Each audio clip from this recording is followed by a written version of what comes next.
అధర్మమునందున్న వాలితో స్నేహం చేసుకుని తన భార్యని తీసుకురావడం కన్నా ధర్మమునందున్న సుగ్రీవుడితో స్నేహం చేసి వాలిని చంపి సుందరకాండ యుద్ధకాండ అయి అంత కష్టపడిన తర్వాత సీతమ్మని తెచ్చుకుంటాను తప్ప అధర్మంతో అంటకాగి నాకు అక్కర్లేదు అని రాముడు నిలబడ్డాడు. నిలబడినందుకు రాముడి చరిత్ర రామాయణ కావ్యం త్రేతాయుగం దాటి ద్వాపరయుగం దాటి కలియుగం వచ్చినా కూడా ఇప్పటికీ కూడా అమృతతుల్యమైనటువంటి కథగా చెప్పబడుతోందా లేదా? రామనామం ఇప్పటికీ చెప్పబడుతోందా లేదా? రామనామ సంకీర్తనం చేసి రామాయణ కథా గానం ఎక్కడ పడితే అక్కడ చేస్తున్నామా లేదా? పిల్లలకి మొట్టమొదట గోరుముద్దలతో రామాయణాన్ని నేర్పుతున్నామా లేదా? అంటే ధర్మమునందు నమ్మకం ఉండి నిలబడగలగాలి. ధర్మో రక్షతి రక్షిత, ధర్మాన్ని పట్టుకున్నవాడు ఖచ్చితంగా కాపాడబడతాడు. అప్పటికి గెలుపులా అనిపించవచ్చు, ఇప్పటికి నేను చాలా సంతోషంగా ఉన్నానని అధర్మాత్ముడికి అనిపించవచ్చు. కానీ అలా అనిపించినా అధర్మాత్ముడు పొందినటువంటి విజయము ఏది ఉన్నదో అది మాత్రము శాశ్వతము కాదు. అప్పటికి మెరిసినట్టు అనిపించిన తర్వాత శాశ్వతమైన దుఃఖాన్ని పొందుతాడు. ధర్మాన్ని పట్టుకున్నవాడు అప్పటికి బాధపడినట్టు కనపడిన శాశ్వతమైన సంతోషాన్ని కాదు, కొన్ని వందల వేల సంవత్సరముల పాటు నిలబడిపోగలిగినటువంటి కీర్తిని పొందుతాడు. భీష్మద్రోణులు ఇద్దరూ కూడా ధృతరాష్ట్రుడిని ఉద్దేశించి మాట్లాడుతూ, పాండురాజు కుమారులు కనుక భవిష్యత్తులో వాళ్ళకి ధృతరాష్ట్రుని యొక్క కుమారులైనటువంటి కౌరవులకు ఏ విధమైనటువంటి భేదాభిప్రాయాలు రాకుండా సామరస్య పురస్సరంగా ప్రశాంతంగా కలిసి రాజ్యం ఏలుకోవడానికి ఏర్పాటు చేయడం కోసం అర్ధరాజ్యాన్ని ఇవ్వవలసిందిగా ప్రతిపాదన చేశారు. దుర్యోధనుడు దాన్ని తిరస్కరిస్తున్నప్పటికీ భీష్మద్రోణాదులను ఆపి విదురుడు మాట్లాడుతున్నాడు ధృతరాష్ట్రుని ఉద్దేశించి. ధర్మార్థవిత్తముల్ తథ్యవాదులు వయోవృద్ధులు మధ్యస్థ విమలమతులు ద్రోణగాంగేయులు దురిత విదూరులు నిన్నెద్ది గరపిరి నిమ్మితోడ దానిని చేయుట ధర్మువు వారల కంటే హితుల్ నీకు కలర యొరులు దుర్యోధనుండును దుశ్శాసనుండును కర్ణుండు శకినియు గరము బాలురు ఎరుగరిదియు ధర్మవిధి అధర్మంబని అట్టివారి పలుకులాచరించి వినక పాండుసుతులవేగ రావించి వారలకు ప్రీతి అర్ధరాజ్యమిమ్ము. ఆయన నిష్కర్షగా ఉన్నటువంటి పరమ సత్యాన్ని పెద్ద మనసుతో మాట్లాడుతున్నాడు విదురుడు. ధర్మార్థవిత్తముల్, ఈ భీష్మద్రోణులు ఇద్దరూ కూడా కేవలముగా నిజాన్ని మాత్రమే మాట్లాడేటటువంటి అలవాటు ఉన్నవారు. ఎందుచేత అంటే దుర్యోధనాదుల వంటి మనుష్యులు ధృతరాష్ట్రుని వంటి మూర్ఖులు ఉన్నటువంటి సభలో నిజాన్ని పలకడం అంత తేలిక విషయం కాదు. ఎందుకంటే అది వాళ్ళకి అంగీకారయోగ్యమై ఉండదు. కాబట్టి అప్రియమైనటువంటి మాటలు చెప్పాడు అంటారు. అయినా సత్యాన్ని పలకడం వినా అసత్యం పలకడం ఇష్టం ఉండనటువంటి స్వభావం ఉన్నవాళ్ళు కాబట్టి యథార్థాన్ని మాట్లాడుతున్నారు. కాబట్టి వాళ్ళు ధర్మార్థవిత్తములు తథ్యవాదులు వయోవృద్ధులు, వయస్సులో చాలా పెద్దవాళ్ళు. నిజానికి రాజ్యం భీష్ముడిది, అయినా బిడ్డలకిచ్చి ఆ బిడ్డలు సంతోషంగా ఉండాలని కోరుకుంటున్నవాడు. మధ్యస్థ విమలమతులు, వాళ్ళకేం పక్షపాతం లేదు. 2 కన్నులు, 2 చేతులు, 2 కాళ్ళు, ఇవన్నీ మనుష్యుడికి సమానమైన ప్రీతికి ఎలా కారణమవుతాయో అలాగే ఇటు ధృతరాష్ట్రుని యొక్క సంతానము అటు పాండురాజు యొక్క సంతానము కూడా సమానమైనటువంటి స్థాయిని పొందినవి. వాళ్ళకి అందులో ఎక్కడా భేదాభిప్రాయం లేదు, ఇద్దరి పట్ల సమానమైన ప్రేమ. కాబట్టి మధ్యస్థ విమలమతులు ద్రోణ గాంగేయులు దురిత విదువురులు, వాళ్ళు కల్మషభూయిష్టమైనటువంటి నడవడి కలిగిన వారు కానీ లేదా వేరొక రకమైన ప్రవర్తన కలిగిన వారు కానీ కారు. నీ నెద్దిగర పెరినెమ్మితోడ దానిని చేయుట ధర్మువు, వాళ్ళు ఏది చెయ్యమంటున్నారో అది చెయ్యడం ధర్మం. కాబట్టి అలా చెయ్యి. వాళ్ళకన్నా నీ హితం కోరే వాళ్ళు ఎవరైనా ఉంటారా ధృతరాష్ట్ర? కాబట్టి ఆ భీష్మద్రోణులు ఏది చెప్పారో దాన్ని ఆచరించు. ఇక దుర్యోధనుండును దుశ్శాసనుండును కర్ణుండు శకునియు గరము బాలురు. దుర్యోధనుడు దుశ్శాసనుడు కర్ణుడు శకుని వీళ్ళకేం తెలుసు? వీళ్ళు బాలురు, నిన్న కాక మొన్న పుట్టిన వాళ్ళు, వాళ్ళకి ఏం తెలియదు. ఇది ధర్మం అని తెలియదు, ఇది అధర్మం అని తెలియదు. అలాంటి వాళ్ళు చెప్పినటువంటి మాటలు నువ్వు వినకు. కాబట్టి పాండుసుతులను వేగ రావించి వాళ్ళకు ప్రీతి అర్ధరాజ్యమిమ్ము. పాండుసుతులైనటువంటి పాండవుల్ని వెంటనే ఆహ్వానం చేసి పిలిపించి వాళ్ళకి అర్ధరాజ్యం ఇచ్చేసి, అది మర్యాదతో కూడుకున్నటువంటి మాట. ఇంటి పెద్దవాడిగా పిల్లల మధ్య వైషమ్యాలు రాకుండా, వాళ్ళు దెబ్బలాడుకోకుండా ప్రశాంతంగా ఉండడానికి కావలసినటువంటి వ్యవస్థని ఏర్పాటు చెయ్యడానికి రాజమార్గం. కాబట్టి నువ్వు అటువంటి పని చెయ్యి అని చెప్పి ఇంకొక విషయాన్ని కూడా విదురుడు ప్రతిపాదన చేస్తున్నాడు. ఎందుకని అంటే, ఒకరికి ఇవ్వవలసినది ఇవ్వకపోతే వాళ్ళు మన మీద ఏమి ఎదిరించి రాగలరులే అంటే, ఏమో నీ మాట చెల్లుతుందని నీకు మనసులో ధైర్యం ఉండొచ్చు, దుర్యోధనుడికి ధైర్యం ఉండొచ్చు. మీరు ఆ పిల్లల్ని తల్లిని కలిపి లాక్షాగృహానికి ఎందుకు పంపించారు? వాళ్ళ వైపు మాట్లాడే వాళ్ళు ఎవరు, వాళ్ళకి ఎవరున్నారు, కాబట్టి మనం అందులో పెట్టి తగలబెట్టేస్తే మాత్రం వచ్చిన నష్టం ఏమిటి అని కదా మీరు ఆలోచించారు. ఇప్పుడు అలా ఆలోచించడం కుదరదు. ఎందుకనంటే వాళ్ళ వైపున మాట్లాడగలిగినటువంటి పెద్దలు ఉన్నారు. వాళ్ళకి అని ఒక బలగం ఉన్నది. మాట్లాడడం కాదు, వాళ్ళకి ఏదైనా కష్టం వస్తే ఇప్పుడు అది కేవలము పాండవుల కష్టం కాదు, పాండవుల కష్టము తమ కష్టం అనుకునే వాళ్ళు ఉన్నారు. వాళ్ళు బలహీనులు కారు, అపారమైనటువంటి బల సంపత్తి కలిగిన వాళ్ళు ఇప్పుడు పాండవ పక్షాన ఉన్నారు. అంత బలయుతులైన కారణం చేత ఇప్పుడు పాండవుల్ని బలహీనులుగా తలంచవద్దు. అంటే ఒక రకంగా చెప్పాలి అంటే రాజకీయంగా కూడా మాట్లాడుతూ వాళ్ళని చిన్న చూపు చూస్తావేమో, మర్యాద కొరకు వాళ్ళు ఎదురు చూసి నువ్వు ఇవ్వనప్పుడు వాళ్ళు వాళ్ళ బలగాలతో తరలి వస్తే నువ్వు నీ బిడ్డల్ని రక్షించుకోవాలి. ఎందుకంటే భీష్మద్రోణుల ఉద్దేశ్యం అర్థమైంది కదా, అర్ధరాజ్యం ఇమ్మని. కాదంటావా? భీష్మద్రోణులను ఎదిరించి నిలబడుతున్నావు కనుక వాళ్ళ సహాయం అందకపోవచ్చు. అప్పుడు నీ బిడ్డలు నిలబడగలరా? పాండవుల 5గురే కాదు, ఇప్పుడు తమకుందారయజేయులెవ్వరికి దుర్దర్పంబునన్ దానిపై శమితారాతి బలండు వారలకు పాంచాల ప్రభుండిప్పుడు సుట్టముతానయ్యే తదాత్మజుండైన దృష్టజ్యుమ్నుడున్ వారితో సమవీర్యుండడగూడే ఇష్టసకుడై సంబంధ బంధంబులన్.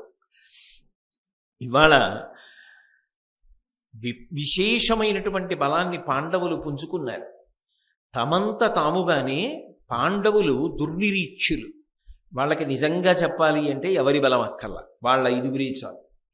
ఇటువంటి 5గురికి అగ్నికి వాయువు తోడైనట్టు ఇప్పుడు శమితారాతి బలుండు అంటే తన శత్రువులందరినీ అణిచిపెట్టినటువంటి గొప్ప బలమున్నటువంటి వాడు వారలకు పాంచాల ప్రభుండిప్పుడు చుట్టము తానయ్యే.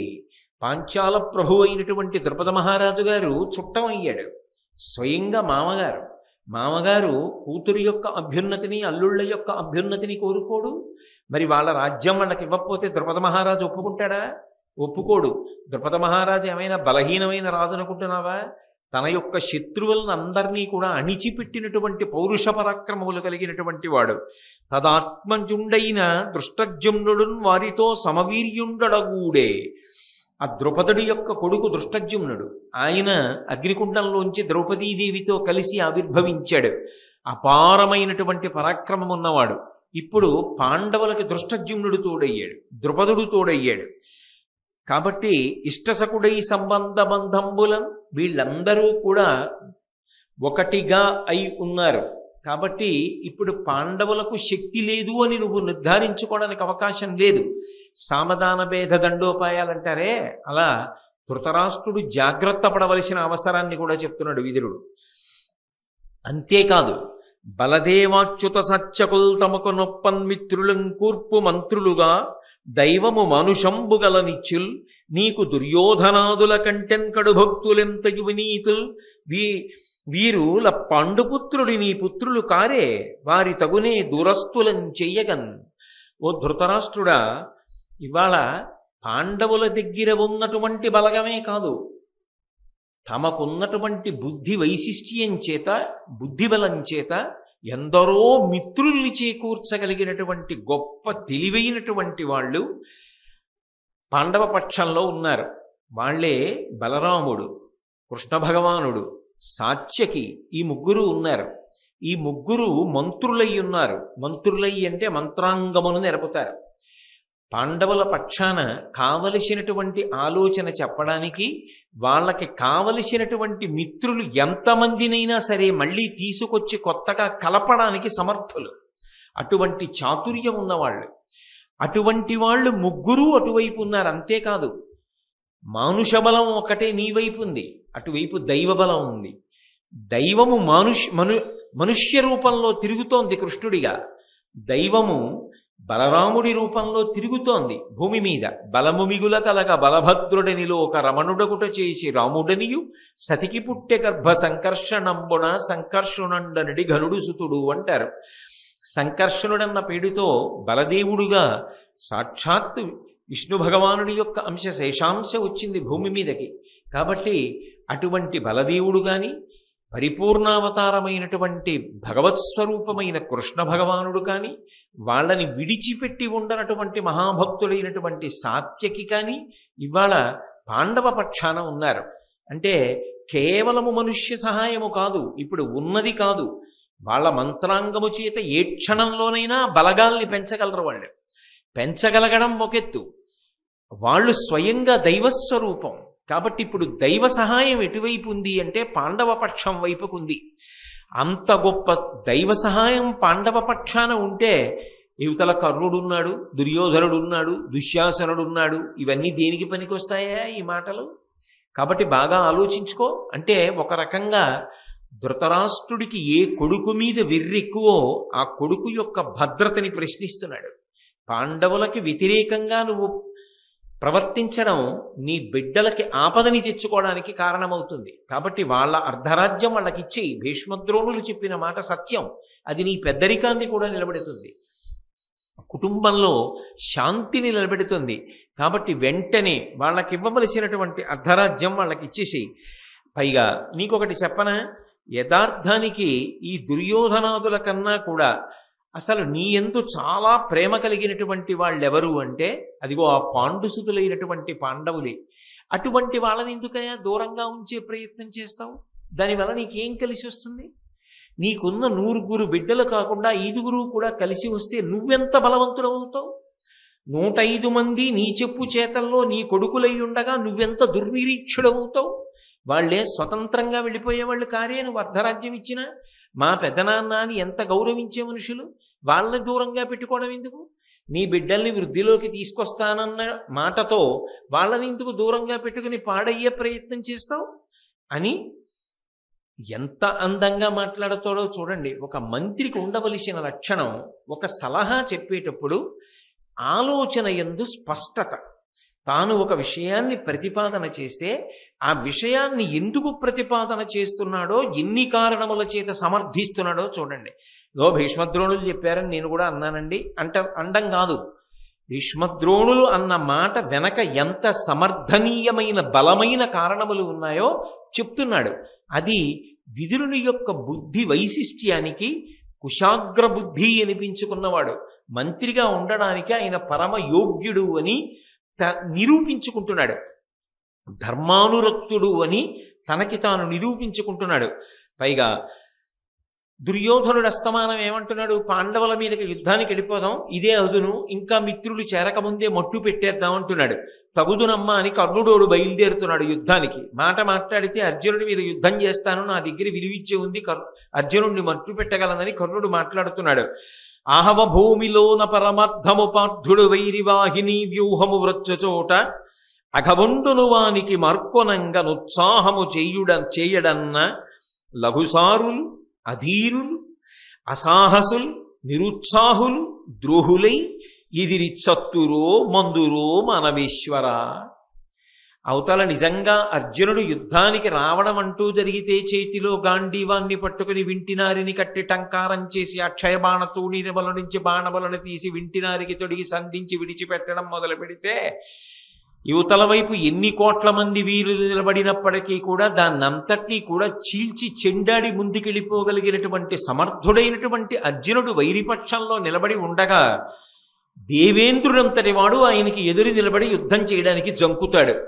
అటువంటిది లఘుసారులు, అధీరులు, ఆయనతో సమానమైనటువంటి బలం లేని వాళ్ళు, ఆయన ముందు నిలబడడానికి ధైర్యం లేని వాళ్ళు, అధీరులు, అసాహసులు, అతనికున్న సాహసం లేనటువంటి వాళ్ళు, నిరుత్సాహులు, అసలు ఉత్సాహమే లేదు, ఆయన నిజంగా టంకారం చేస్తే పారిపోయేవాళ్ళు, ఇటువంటి నిరుత్సాహులు వీళ్ళు నిజంగా యుద్ధం వచ్చిందనుకో ఎదిరిచ్చత్తురో లేకపోతే మందురో, వీళ్ళు నిజంగా యుద్ధానికి వెళ్ళిన తర్వాత చేస్తారో మన్నుతారో ఎవడికిరికే, ఎందుకు వాళ్ళని నమ్ముకుని యుద్ధానికి ఎడతానంటావు? ఇదంతా జరిగే పనే. అంటే పరోక్షంగా ఏం చెప్తున్నాడు? వద్దని భీష్మద్రోణులు చెప్తున్నారు, అర్ధరాజ్యం ఇచ్చేయమని చెప్తున్నారు పాండవులకి. భీష్మద్రోణులు వద్దన్న మాట నువ్వు చేసినప్పుడు నీకు మద్దతుగా భీష్మద్రోణులు నిలబడాలని ఎక్కడైనా సిద్ధాంతం ఉందా? సరే, అటు పిల్లలే ఇటు పిల్లలే, మాకెందుకు, మీరు తేల్చుకోండి భీష్మద్రోణులు కూర్చుంటే, అవతల వైపు పాండవులు వాళ్లకున్నటువంటి మిత్రబలంతో, దైవబలంతో, ధర్మబలంతో యుద్ధభూమిలోకి ప్రవేశించిన నాడు నేను ఎదిరిస్తానని డంబాలు పలుకుతున్నటువంటి ఈ కర్ణుడు యుద్ధమునకు వెళ్ళగలడా? ఇందులో ఎంతమంది మన్నుతారు, ఎంతమంది పడిపోతారు? ఎందుకయా నిష్కారణంగా నీ కొడుకుని బలి పెడతావు? పెద్దవాడవయ్యుండి దూరదృష్టితో ఆలోచించవలసిన వాడివి, ఇంతమంది పెద్దలు కలిసి చెప్తుంటే వినకుండా అక్కరలేని ఆలోచన చెయ్యొచ్చా? నా మాట విను అంటే, ఒక ఆలోచన చెప్పేటప్పుడు నిష్కర్షగా తాను చెప్తున్నది ఎంత సత్యమో ధృవపరుస్తూ అనేకమైనటువంటి కారణములను జోడించి చూపిస్తూ మాట్లాడగలిగినటువంటి ప్రజ్ఞాశాలి విదురుడు. ఈ మాటలు చెప్తూ, ఆయతబాహుడా తనకి అగ్రజుడగ్రణి పోరులందు నాగాయుత సత్వుడు ఉద్ధత యుగాంత కృతాంత నిభుండు భీముడు అవ్వాయుజ సవ్యసాచుల నవార్య బలోన్నతి బోలుచున్న మాద్రేయులజేయులెవ్వరికి దేవసముల్ సమరాంతరంబున. నిజంగా పాండవులు యుద్ధానికి రావడమే జరిగిందనుకో, ఆయతబాహుడా తనకి అగ్రజుడగ్రణి పోరులందు, చాలా పొడుగైనటువంటి బాహువులు కలిగినటువంటి వాడు భీముడు. అంత పొడుగైనటువంటి చేతులు కలిగినటువంటి భీముడు అర్జునుడి కన్నా ముందు పుట్టినవాడు. యుద్ధంలో కూడా అర్జునుడి కన్నా ముందు ఉంటాడు. ఏమిటందులో అంటే, మీ వాళ్ళు పారిపోవడానికి వీలు లేకుండా పట్టుకోగలిగినంత పెద్ద చేతులు ఉన్నవాడు. ఆ గదాదండం తిప్పి కొడితే తట్టుకోగలిగిన వాళ్ళు మీ వాళ్ళు కారు. అర్జునుడి వరకు ఎందుకయా, అర్జునుడి కన్నా ముందు భీముడు నడుస్తుంటాడు. ఆ భీముణ్ణి కాదని కదా అర్జునుడి దగ్గరికి వెళ్ళడం సాధ్యమా? అంతటి మహావీరుడే. పైగా ఏదో యుద్ధం అనేటప్పటికీ సరే నువ్వు ముందుండు నేను వెనకుంటాననే లక్షణం ఉన్నవాడు కాదు. యుద్ధం వచ్చిందనేటప్పటికీ పొంగు మహాసంతోషం. అర్జునుణ్ణి కూడా వెనక్కి పెట్టి తాను ముందుకొస్తాడు. అంత ఉత్సాహము రణరంగమనందు చూపించేటటువంటి భీమసేనుడు అవతల వైపు ఉన్నాడు, అర్జునుడు ఒక్కడే కాదు. అంతేనా? అవ్వాయుజ సవ్యసాచుల నవార్య బలోన్నతి పౌలుచున్న మాద్రేయులజేయులెవ్వరికి, ఆ భీమార్జునులతో సమానంగా యుద్ధం చెయ్యగలిగినటువంటి అపారమైనటువంటి బలము కలిగినటువంటి వాళ్ళు మాద్రిసుతులైనటువంటి నకుల సహదేవులు. వీళ్ళు చాలరాయా? ఇంకా వీళ్ళకి ద్రుపదుడు, దృష్టజ్యుమ్నుడు వీళ్ళందరూ అవసరమా? వీళ్ళందరూ యుద్ధానికి వస్తే దేవసముల్ సమరాంతరంబున, వాళ్ళు యుద్ధభూమిలోకి వస్తే దేవతలు వచ్చి యుద్ధం చేసినట్టే. ఎక్కడ నిలబడతారా? దేవతలు యుద్ధం చేస్తుంటే మనుష్యులు నిలబడతారా?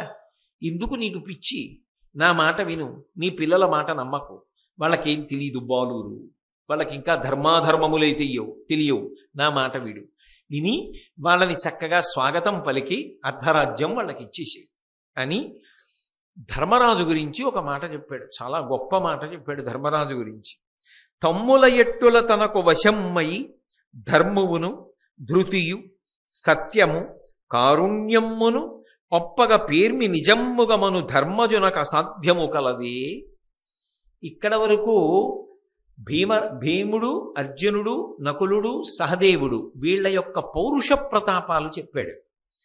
ధర్మరాజు గారి దగ్గరికి వచ్చేటప్పటికీ ధర్మరాజు గారి యొక్క పౌరుష ప్రతాపములు చెప్పలేదు. వీళ్ళకి పౌరుష ప్రతాపాలున్నా యుద్ధభూమిలో గెలవడం అన్నది దైవ నిర్ణయం మీద ఆధారపడి ఉంటుంది. అందుకే జయాపజయములు విధి నిర్ణయములు. విధి ఎవరు గెలవాలి అన్నది నిర్ణయం చేసేటప్పుడు దేనిని ఆధారం చేసుకుని నిర్ణయం చేస్తాడు భగవంతుడంటే, ఎవరి వైపు ధర్మం ఉన్నది అన్నది చూస్తాడు. ధర్మాన్ని ప్రధానం చేసుకుని నిర్ణయం చేస్తాడు. ధర్మము ధర్మరాజుకి ఎలా అన్వయమవుతుందో తెలుసా?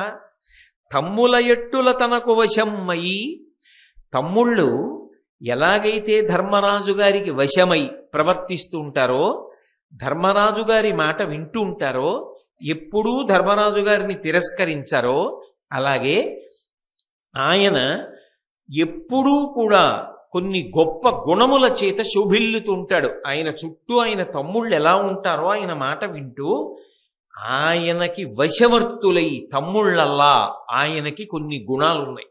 ఇది చాలా గొప్ప మాట ఉస్మండి, మామూలు మాట కాదు. అందులో మొదటిది ఏదిట? ధర్మంట. అంటే నాకు బాగా వశవర్తి అయి ఉన్నాడు అనుకోండి తమ్ముడు, రే ఇలారా అన్నాడు అనుకోండి, వాడు వచ్చి ఇది చెయ్యి అంటే వాడు నాకన్నా బలవంతుడు అయినా కూడా నా తమ్ముడు అన్నయ్య చెప్పాడు అని చేసేస్తాడు అనుకోండి, వాడు నాకు వశపడి ఉన్నాడు. అలాగే ధర్మరాజు గారికి ఏది వశపడి ఉంటుందంటే ధర్మము వశపడి ఉంటుంది. సాధారణంగా మనుష్యులందరూ ఎక్కడ ఇబ్బంది పడుతూ ఉంటారు అంటే ధర్మమునందా, అప్పటికి లభించేటటువంటి ఒక ప్రయోజనమునందా అన్న మీమాంస వచ్చిందనుకోండి, ధర్మమునందు ఊంచుకోవడం చెప్పినంత తేలిక కాదు. నాకు ఎదురుగుండా ఒక పెద్ద ప్రయోజనం కనపడుతోంది, ఒక పెద్ద హారం ఒకటి కనపడింది, నా కాలి కింద పడింది. ఇప్పుడు నిజానికి ఆ హారం నాది కాదుగా. ఆ హారాన్ని తీసి నేనేమనాలి? అయ్యా ఎవరో ఇక్కడ పైకి దండ వేయడానికి వచ్చారు, ఎవరితో మెడలో జారి పడిందేమో చూసుకోండి అని చూపించాలి. కానీ ఆ హారం తొక్కగానే ఏదో మోకాళ్ళు పట్టుకున్నట్టుగా ఒక్క నిమిషం కూర్చుని తీసి లాల్చీ జేబులో వేసుకుంటే ఇది నాకు కలిసి వస్తుంది కదా. ఇంచుమించుగా ఓ 10 లక్షలు ఉంటుంది ఇంత పెద్ద హారం. కాబట్టి ఇంత పెద్ద హారాన్ని ఎలా వదిలిపెట్టేసుకుంటాను నా కాళ్ళ కింద పడిందాన్ని అన్న సంఘర్షణ ఒకవైపు. ఊరే ఇప్పటిదాకా భారతం చెప్పావురా, పంచమవేదం చెప్పావు, ధర్మం గురించి మాట్లాడావు, 10 లక్షల హారం గొప్పదా, పరమేశ్వరుడు గొప్పవాడా? నిన్ను ఎప్పుడూ కనిపెట్టుకుని ఉండగలిగిన వాడు వాడురా. వాడా నీకు కావలసింది? ఈ హారమా? ఇది నిన్నేం చేస్తుందిరే? నీకెలా రక్ష చేస్తుంది? నీది కాని దానికి నువ్వెందుకు ఆశపడతావు? నీది కాని దానికోసం నువ్వు ఆశపడితే నువ్వు దుర్యోధనుడైపోలా, నువ్వు ధర్మరాజులా బ్రతకరా అని హారాన్ని తీసి సభలో చూపించి ఇచ్చేసిన నేను కానీ తప్పు చేశానా, అనవసరంగా ఆలోచించానా అని మనసుని అనేక విధాలుగా శోధన చేస్తుంది ఆలోచన. కానీ ధర్మరాజు గారి మనసు మాత్రం ఎప్పుడు ఎటువైపుకి లొంగిపోతుంది అంటే, ఎటు వాలిపోతుంది అంటే ధర్మం ఎటుంటే అటే. ఇటువైపు ఎంత కలిసి రానివ్వండి ఆయనకు అక్కర్లా, ధర్మం ఉన్నది, ఆ ధర్మాన్నే కోరుకుంటాడే. ధర్మము కానిది ఆయన అడగడు, అది ఎంతైనా కానివ్వండి ఆయన దాన్ని ఆశించడు అసలు. అటువంటి ధర్మము వశవర్తి అయి ఉన్నది ధర్మరాజుకి. ఇంకా నీ పిల్లలు ఎలా గెలుస్తారనుకుంటావా? నిజంగా తమ్ముళ్ళు నలుగురిలో ఎక్కడైనా దోషం ఉన్నా ధర్మరాజు గారు ఏడుస్తాడు వాళ్ళకేమైనా అయితే. అందుకని ఈశ్వరుడు ఏడవనివ్వడు, వాళ్ళని కాసేసుకుంటాడు. ధర్మము ఆయన యందు ప్రవర్తిస్తోంది, ఈశ్వరుని యొక్క అనుగ్రహము వాళ్ళ వైపే ఉంటుంది. కాబట్టి నువ్వు ఎలా ఇంకా గెలుస్తాననుకుంటావు?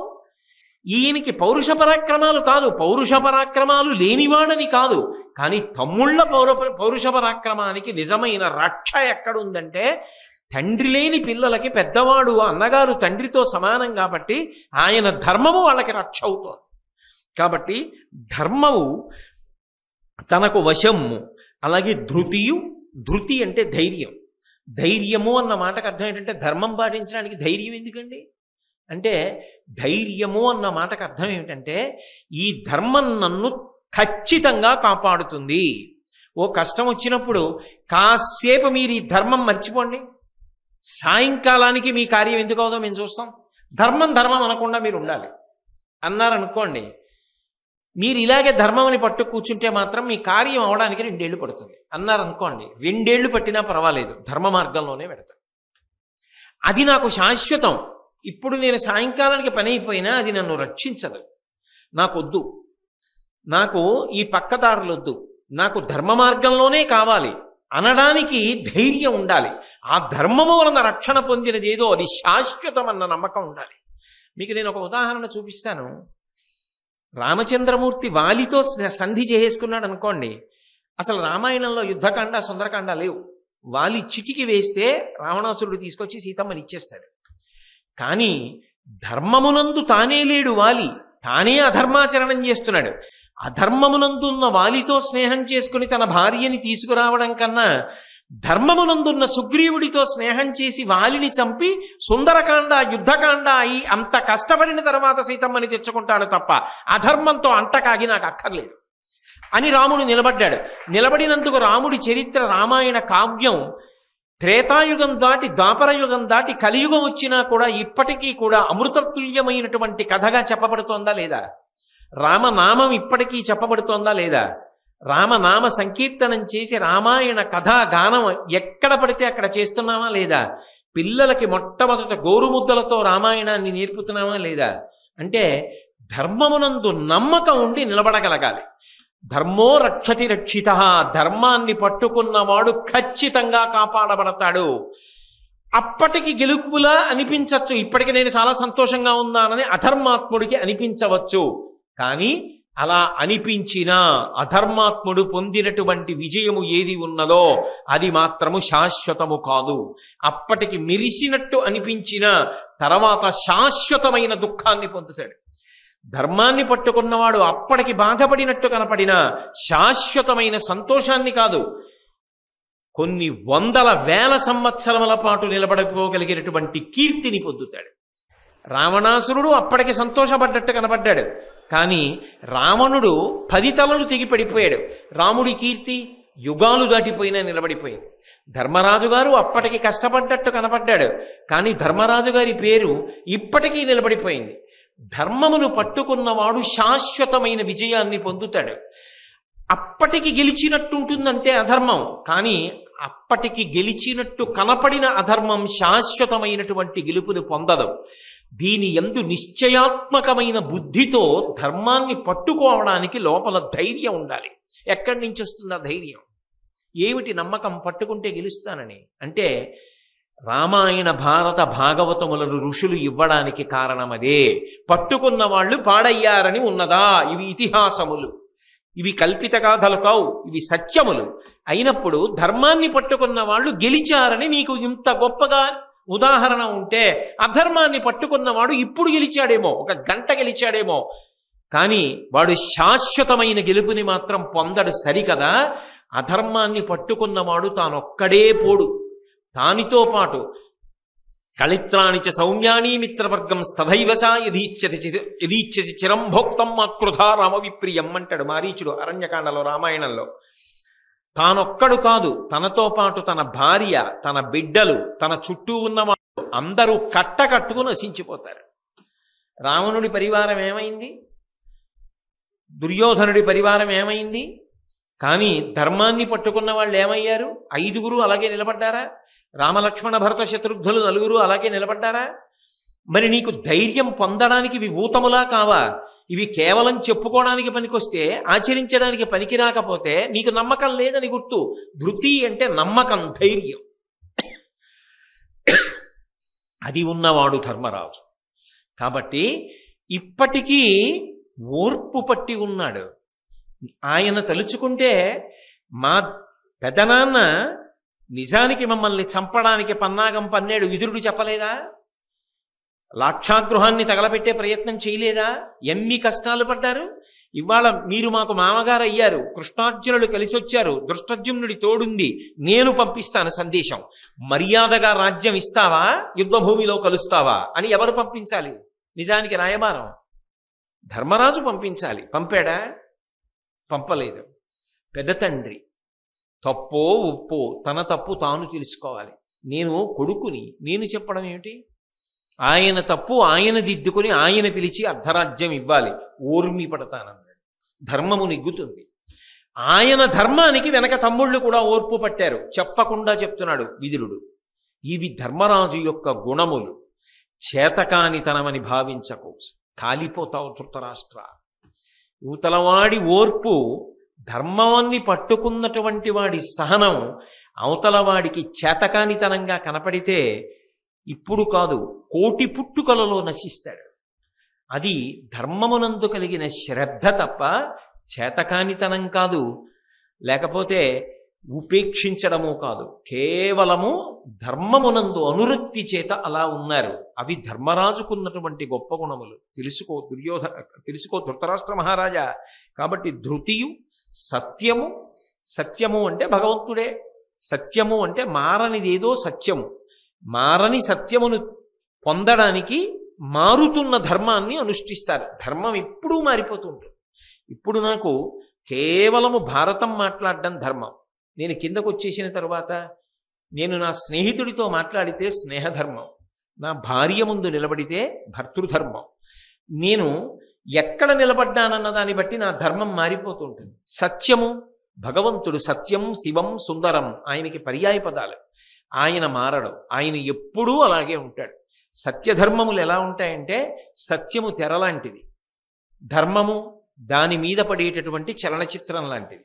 చలనచిత్రం కదిలిపోతూ ఉంటుంది, మారిపోతూ ఉంటుంది. ఇవాళ ఒకటి ఉంటుంది, రేపు ఇంకొకటి వస్తుంది. కానీ దానికి ఆధారమైన తెర అలాగే ఉంటుంది. అది ఎప్పుడు రంగు మారదు, ఇంకొకటి మారదు, కదలదు, అది అలాగే ఉంటుంది. కదలని అది ఉన్నది కాబట్టి ఇవన్నీ కదిలి మనకి భ్రాంతి సత్యంలా కనబడుతోంది. సత్యము కదలనిది, నిత్యమైనది. ఆ సత్యమును పొందడానికి ధర్మాన్ని పట్టుకుంటారు. అటువంటి సత్యమైనటువంటి భగవంతుని యందు రూఢమైనటువంటి భక్తి కలిగిన వాడు, నోట అనృతవాక్యము లేనివాడు, లోపల ఒకటి పైకొకటి మాట్లాడే లక్షణం లేనివాడు, ఇన్ని గుణముల సంపత్తి కలిగినవాడు. పౌరుష పరాక్రమములతో పాటు గుణ సంపత్తి ఉన్నది, వాళ్ళకి గుణ సంపత్తి ఉన్నది. కానీ ధర్మరాజు యందు అధికము. అటువంటి వాడితో నువ్వు పోరాటానికి నీ బిడ్డల్ని పంపకూడదు. నీకు కొడుకు దగ్గర పెట్టుకో, చక్కగా నువ్వు, నీ బిడ్డలు, రాజ్యం, ప్రజలు అందరూ వృద్ధిలోకి వస్తారు. కాబట్టి కారుణ్యము, ఎంత దయగలిగిన వాడయా ధర్మరాజు. పరోక్షంగా ఈ మాట వాడాడు.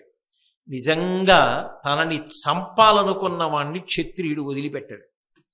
బకాసురుణ్ణి చంపేసిన భీమసేనుణ్ణి పంపించి నీ కొడుకుని ఎత్తి అవతల పారేయించలేడా? హిడింబాసురుణ్ణి చంపిన భీముడు, అంగారపర్ణుణ్ణి ఓడించిన అర్జునుడు.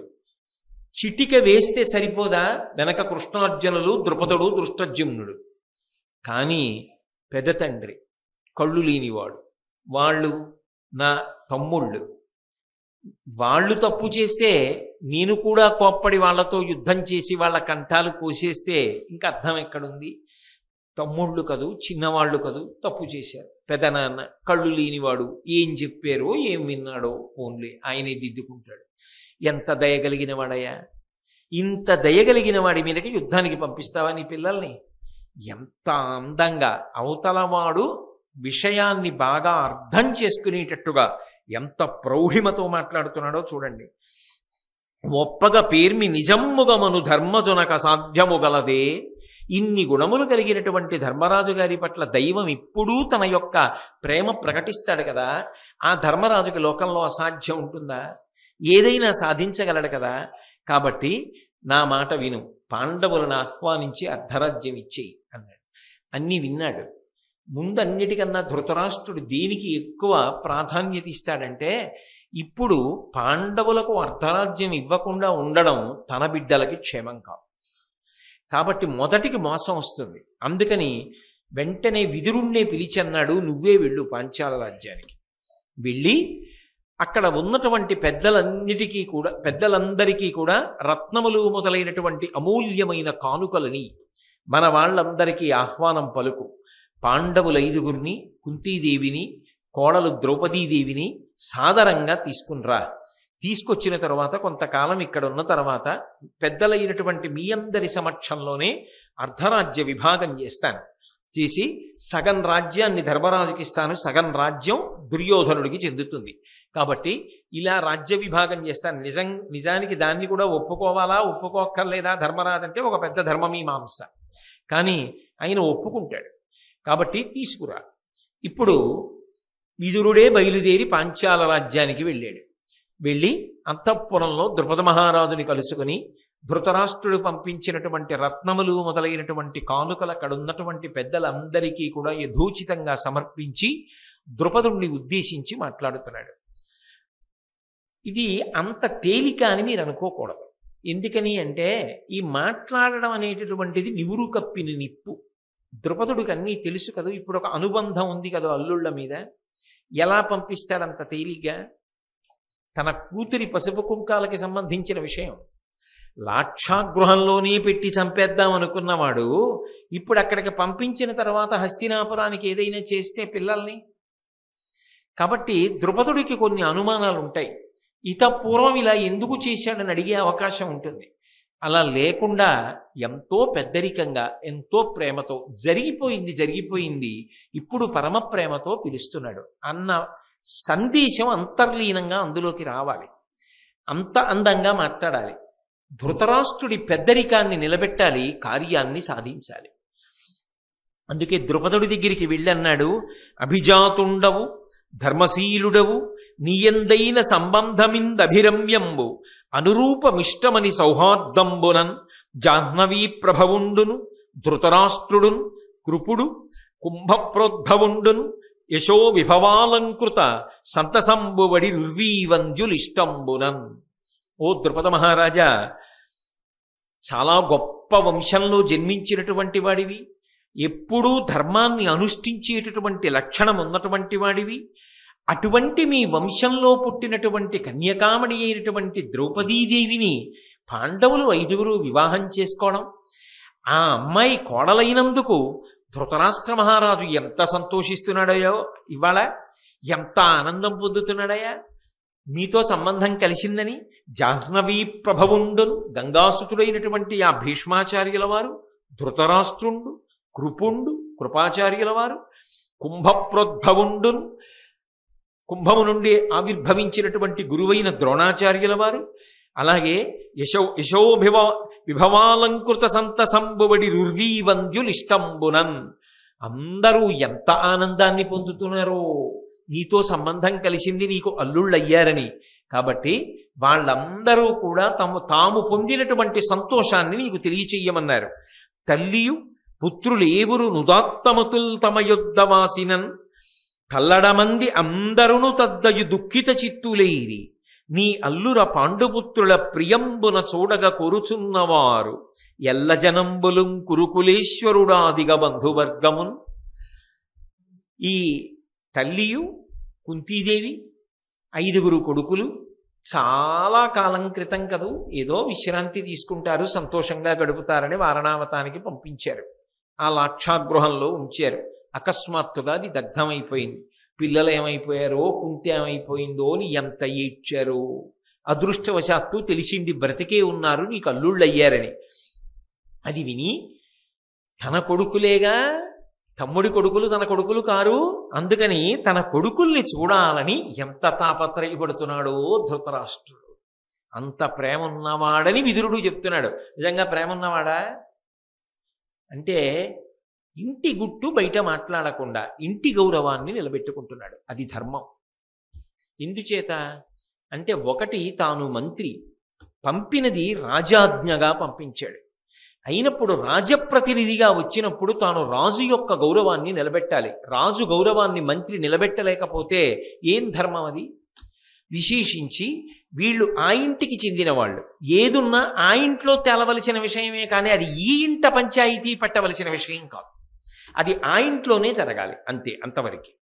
కాబట్టి ఆ ఇంట్లో వాళ్ళందరూ వీళ్ళు బ్రతికున్నారని ఎంత ఆనందిస్తున్నారోనయ్యా. పాండుపుత్రుల ప్రియంబున చూడగ కోరుచున్నవారు ఈ 5 కుంతీదేవిని ద్రౌపదీదేవిని చూడాలని ఎంత ఆనందంగా ఉన్నారో. ఎల్ల జనంబులుం కురుకులేశ్వరుడాదిగ బంధువర్గమున్. అందరూ సంతోషంగా వాళ్ళు రావాలని ఎదురు చూస్తున్నారు కాబట్టి వెంటనే వాళ్ళని పంపే ప్రయత్నం చెయ్యి అని గురుగుణయుతులకు కొడుకుల కురుకులము వెలుంగునైన కోడలి కృష్ణన్ పరమ పతివ్రత గొంతిని కరుణను రాబనిచ రాజు గజపురమునకు. ఇవన్నీ నిజంగా ఇంత ప్రేమగా దిక్కుమాలిన ధృతరాష్ట్రుడు మాట్లాడా? అది విదురుడి ప్రేమ. నిజంగా విదురుడు తన మాటలు ధృతరాష్ట్రుడివిగా మాట్లాడుతున్నాడు. మాట్లాడచ్చా? అధికారం ఉంది మంత్రి కాబట్టి. రాజు పిలవమన్నాడు. పిలవమన్నప్పుడు రాజు ప్రేమ ఏముంటుందో అది తాను అర్థం చేసుకోగలడు. ఎందుకంటే రాజుకి సోదరుడు కూడా కాబట్టి. కాబట్టి ఎంత ప్రేమ, ఎంత ధార్మికమైన మాట మాట్లాడాడో చూడండి. ధృతరాష్ట్రుడు ఎక్కడ, అయ్యో నా కోడలు ద్రౌపదీదేవి ఇన్నాళ్ళయిందయా, పుట్టింట్లో ఉండిపోయింది, అత్తవారింటికి ఏం రాలేదు కదా, వెంటనే తీసుకురండి అని అన్నాడా? ఎక్కడైనా అన్నాడా అసలు? ఎలా వాళ్ళని మట్టు పెట్టేద్దామన్న దిక్కుమాలిన ఆలోచనే తప్ప కొడుకుతో కలిసి. కానీ ఈయనంటాడు, చాలా గొప్ప గుణములు కలిగినటువంటి కొడుకుల్ని చూడాలని, కురుకులము విలుంగునైన కోడలి కృష్ణన్. అసలు ఈ కురుకులానికి అంతటికీ కూడా గొప్ప వెలుగు కోడలు కృష్ణ. ఎంత గొప్ప మాట అండి, చాలా గొప్ప మాట కదూ. ఒక మామగారు తన కోడల్ని పరిచయం చేస్తూ, ఈ అమ్మాయి మీ అమ్మాయా కోడలా అని అడగవలసి వచ్చింది అనుకోండి, ఎవరో తెలియని వాళ్ళకి, మా ఇంటి వెలుగు నా కోడలు అన్నాడు అనుకోండి, బా ఏమి మామగారు అనాలండి నిజంగా ఆయన్ని. వెంటనే ఆయన్ని కౌగిలించుకోవద్దు. ఎంత పెద్ద మాట అన్నావయ్యా, ఎంత గంభీరమైన మాట అన్నావు, ఎంత ప్రేమతో కూడుకున్న మాట అన్నావు, నువ్వయ్యా మామగారి అంటే అనద్దు. ఎంత గొప్ప మాట వేశాడో చూడండి విదురుడు. కురుకులము వెలుంగనైన కోడలి కృష్ణన్. ఎక్కడో ద్రుపద మహారాజు గారి కూతురు. ఆ కోడల్ని పిలిచినప్పుడు మా కులానికంతటికి వెలుగంటున్నాడయా ధృతరాష్ట్రుడు. ద్రుపదుడు ఎంత సంతోషిస్తాడు, ఒక తండ్రి ఎంత సంతోషిస్తాడు. తన కూతుర్ని తాను పొగుడుకోవడం గొప్ప కాదు, ఆ పిల్లని కోడలుగా పుచ్చుకున్నవాడు 10 మంది మధ్యలో మా ఇంటి వెలుగు ఆ పిల్ల అన్నాడు అనుకోండి మామగారు. ఆ పిల్లని కన్న తండ్రి ఎంత పొంగిపోతాడు. అబ్బా, చేరవలసిన చేటుకి చేరిపోయింది నా కూతురు, చాలు అమ్మా, నీ మామగారు చాలమ్మా అంటాడంతే. మామగారి స్థానం ఎంత గొప్పదో నిరూపిస్తున్నాడు విదురుడు. భారతం ఒక మామగారు మామగారిగా ఎలా బ్రతకచ్చో, మామగారు ఎంత ఓదార్పు కాగలడో, ఒక కోడలకి ఎంత వెన్నుదన్ను కాగలడో, ఎంత ధైర్యాన్ని ఇవ్వగలడో, ఒక కోడలు పట్ల ఎంత ప్రేమతో మామగారు ఉండాలో భారతం నిరూపణం చేస్తుంది. అందుకే కురుకులము వెలుంగనైన కోడలి కృష్ణన్. ఇది చెప్తుంటే నాకు అకస్మాత్తుగా ఒక్కసారి మా కోడల్ని చూడాలనిపిస్తుంది. కోడలి కృష్ణన్ పరమ పతివ్రత గొంతిని. పరమపతివ్రత అయినటువంటి ఆ కుంతీదేవి ఉందే, ఆ కుంతీదేవిని కరుణను రావణిచరాజు గజపురమునకున్. చాలా ప్రేమతో హస్తినాపురానికి తీసుకురమ్మని ధృతరాష్ట్ర మహారాజు పంపించాడయా నన్ను. ఇంకొక్క మాట మాట్లాడగలడంటే ద్రుపదుడు? సాధ్యమా? ఇంత ప్రేమ సందేశం వచ్చినప్పుడు ఏ తండ్రి అయినా ఏ మామగారైనా ఇంకొకలా మాట్లాడగలడా? ఈ మాటలు మాట్లాడితే ద్రుపదుడు అన్నాడు, నీవు శ్రీకృష్ణుడు, భీష్ముడు, ద్రోణుడు, ధృతరాష్ట్రుడు, మీరందరూ పెద్దలు. మీరు ఒక నిర్ణయం చేసిన తరువాత అది నా అల్లుళ్ళకి కూతురికి హితమైనది కాకుండా ఎందుకుంటుంది? కాబట్టి నేను తప్పకుండా పంపిస్తాను. అలాగే వాళ్ళు బయలుదేరి హస్తినాపురానికి వస్తారన్నాడు. అనగానే కృష్ణ పరమాత్మ జోక్యం చేసుకున్నాడు. జోక్యం చేసుకుని ఒక మాట అన్నారు. ఆయన సర్వజ్ఞుడు, ఆయనకి తెలియంది ఏమిటి? అసలు నిజంగా ఈ పాండవులు ఎవరి వల్ల బ్రతికున్నారు? ఇవాళ పెళ్లి చేసుకుని ద్రౌపదీదేవిని ఇంత సంతోషంగా ఉన్నారంటే ఎవరు కారణం? విదురుడు. చెప్పాడా ఎక్కడైనా? పోని భగవంతుడని తెలుసు కదా, కృష్ణుడితో చెప్పాడా నేనే కృష్ణ కాపాడింది అన్నాడా?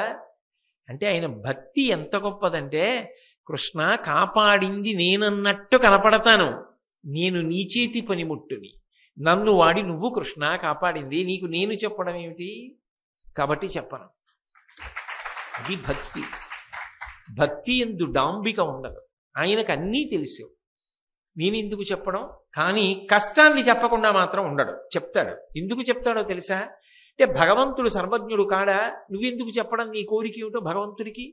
అంటే ఆయనకి తెలియదని కాదు, ఆయనకి చెప్పకుండా ఉండలేక ఆ ప్రేమతో చెప్పడం తప్ప, ఈశ్వరుడికి నాకేం కావాలో తెలియదండి, ఆయనకి తెలుసు.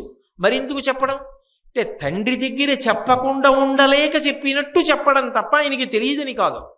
అలాగే కృష్ణుడికి చెప్పవలసిన అవసరం ఏముంది? నేను రక్షించానండం ఎందుకో విదురుడు అనలేదు. కృష్ణుడు మాత్రం ఇప్పుడు మాట్లాడుతున్నాడు. ఏం మాట్లాడతాడు కృష్ణుడు? పాండవులు వెళ్ళాలని చెప్తాడా? వెళ్ళొద్దని చెప్తాడా?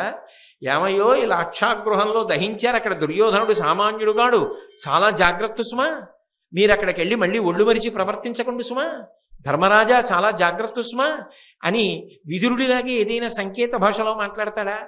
మీరు తర్వాత భారతాన్ని చదవడం ఆపి ఒక్కసారి పద్యం మీద చేయి పెట్టేసి ఓసారి ఆలోచించండి, ఏమని మాట్లాడతాడు కృష్ణుడు, ఏం మాట్లాడే అవకాశం ఉంటుంది అక్కడ? ఎందుకనంటే కృష్ణుడు ఏమంటాడన్న దాన్ని బట్టి ద్రుపదుడి యొక్క గుండె ధైర్యం ఆధారపడి ఉంటుంది. ఇప్పుడు కృష్ణుడు ఏది చెప్తాడో అదే చాలా చాలా ముఖ్యం. కృష్ణుడు ఏమంటున్నాడంటే, ఎవ్వరు ఏమి చేయుదురి విదురుడు పాండవులకు హితమునరింపన్, ఎవ్వగ నొండు తలంపకు ఈ వీరులకు అభీష్టమిది మొదలుంగాన్. ద్రుపద మహారాజా, విదురుడు చల్లని చూపు పాండవుల మీద ఉండగా, విదురుడి రక్షణ ఉండగా పాండవులకు ఏమవుతుందయా ఎక్కడుంటే మాత్రం? హస్తినాపురానికి వెడితే మాత్రం దుర్యోధనుడు ఏం చేయగలడు, ధృతరాష్ట్రుడు ఏం చేయగలడు? ఈ విదురుడు చాలు. పరమధర్మాత్ముడు వాళ్ళ 5గురిని కాపాడుకుంటాడు. మనుష్య రుణం నిన్న మీతో చెప్పే కదా, అమాయకులు పిల్లలు వీళ్ళ మీద అంతా శత్రుభావనతో ఉన్నవారు, కానీ విదురుడు ఒక్కడు చాలు. నిజానికి విదురుడితో కలిసి వీళ్ళు మళ్ళీ వెడుతున్నారే, ఏ సాగనంపిన విదురుడు ఉన్నాడో ఆ సాగనంపిన విదురుడు స్వాగతం పలికి తీసుకెడుతున్నాడు. ఇది దేనికి కారణమో తెలుసా? ఇది ఈ వీరులకు అభీష్టమిది మొదలుంగాం, ఈ పైన వీళ్ళకి అభీష్ట సిద్ధి జరుగుతుందనడానికి ఇది గొప్ప తార్కాణం. విదురుడితో వెళ్ళడమే తార్కాణం.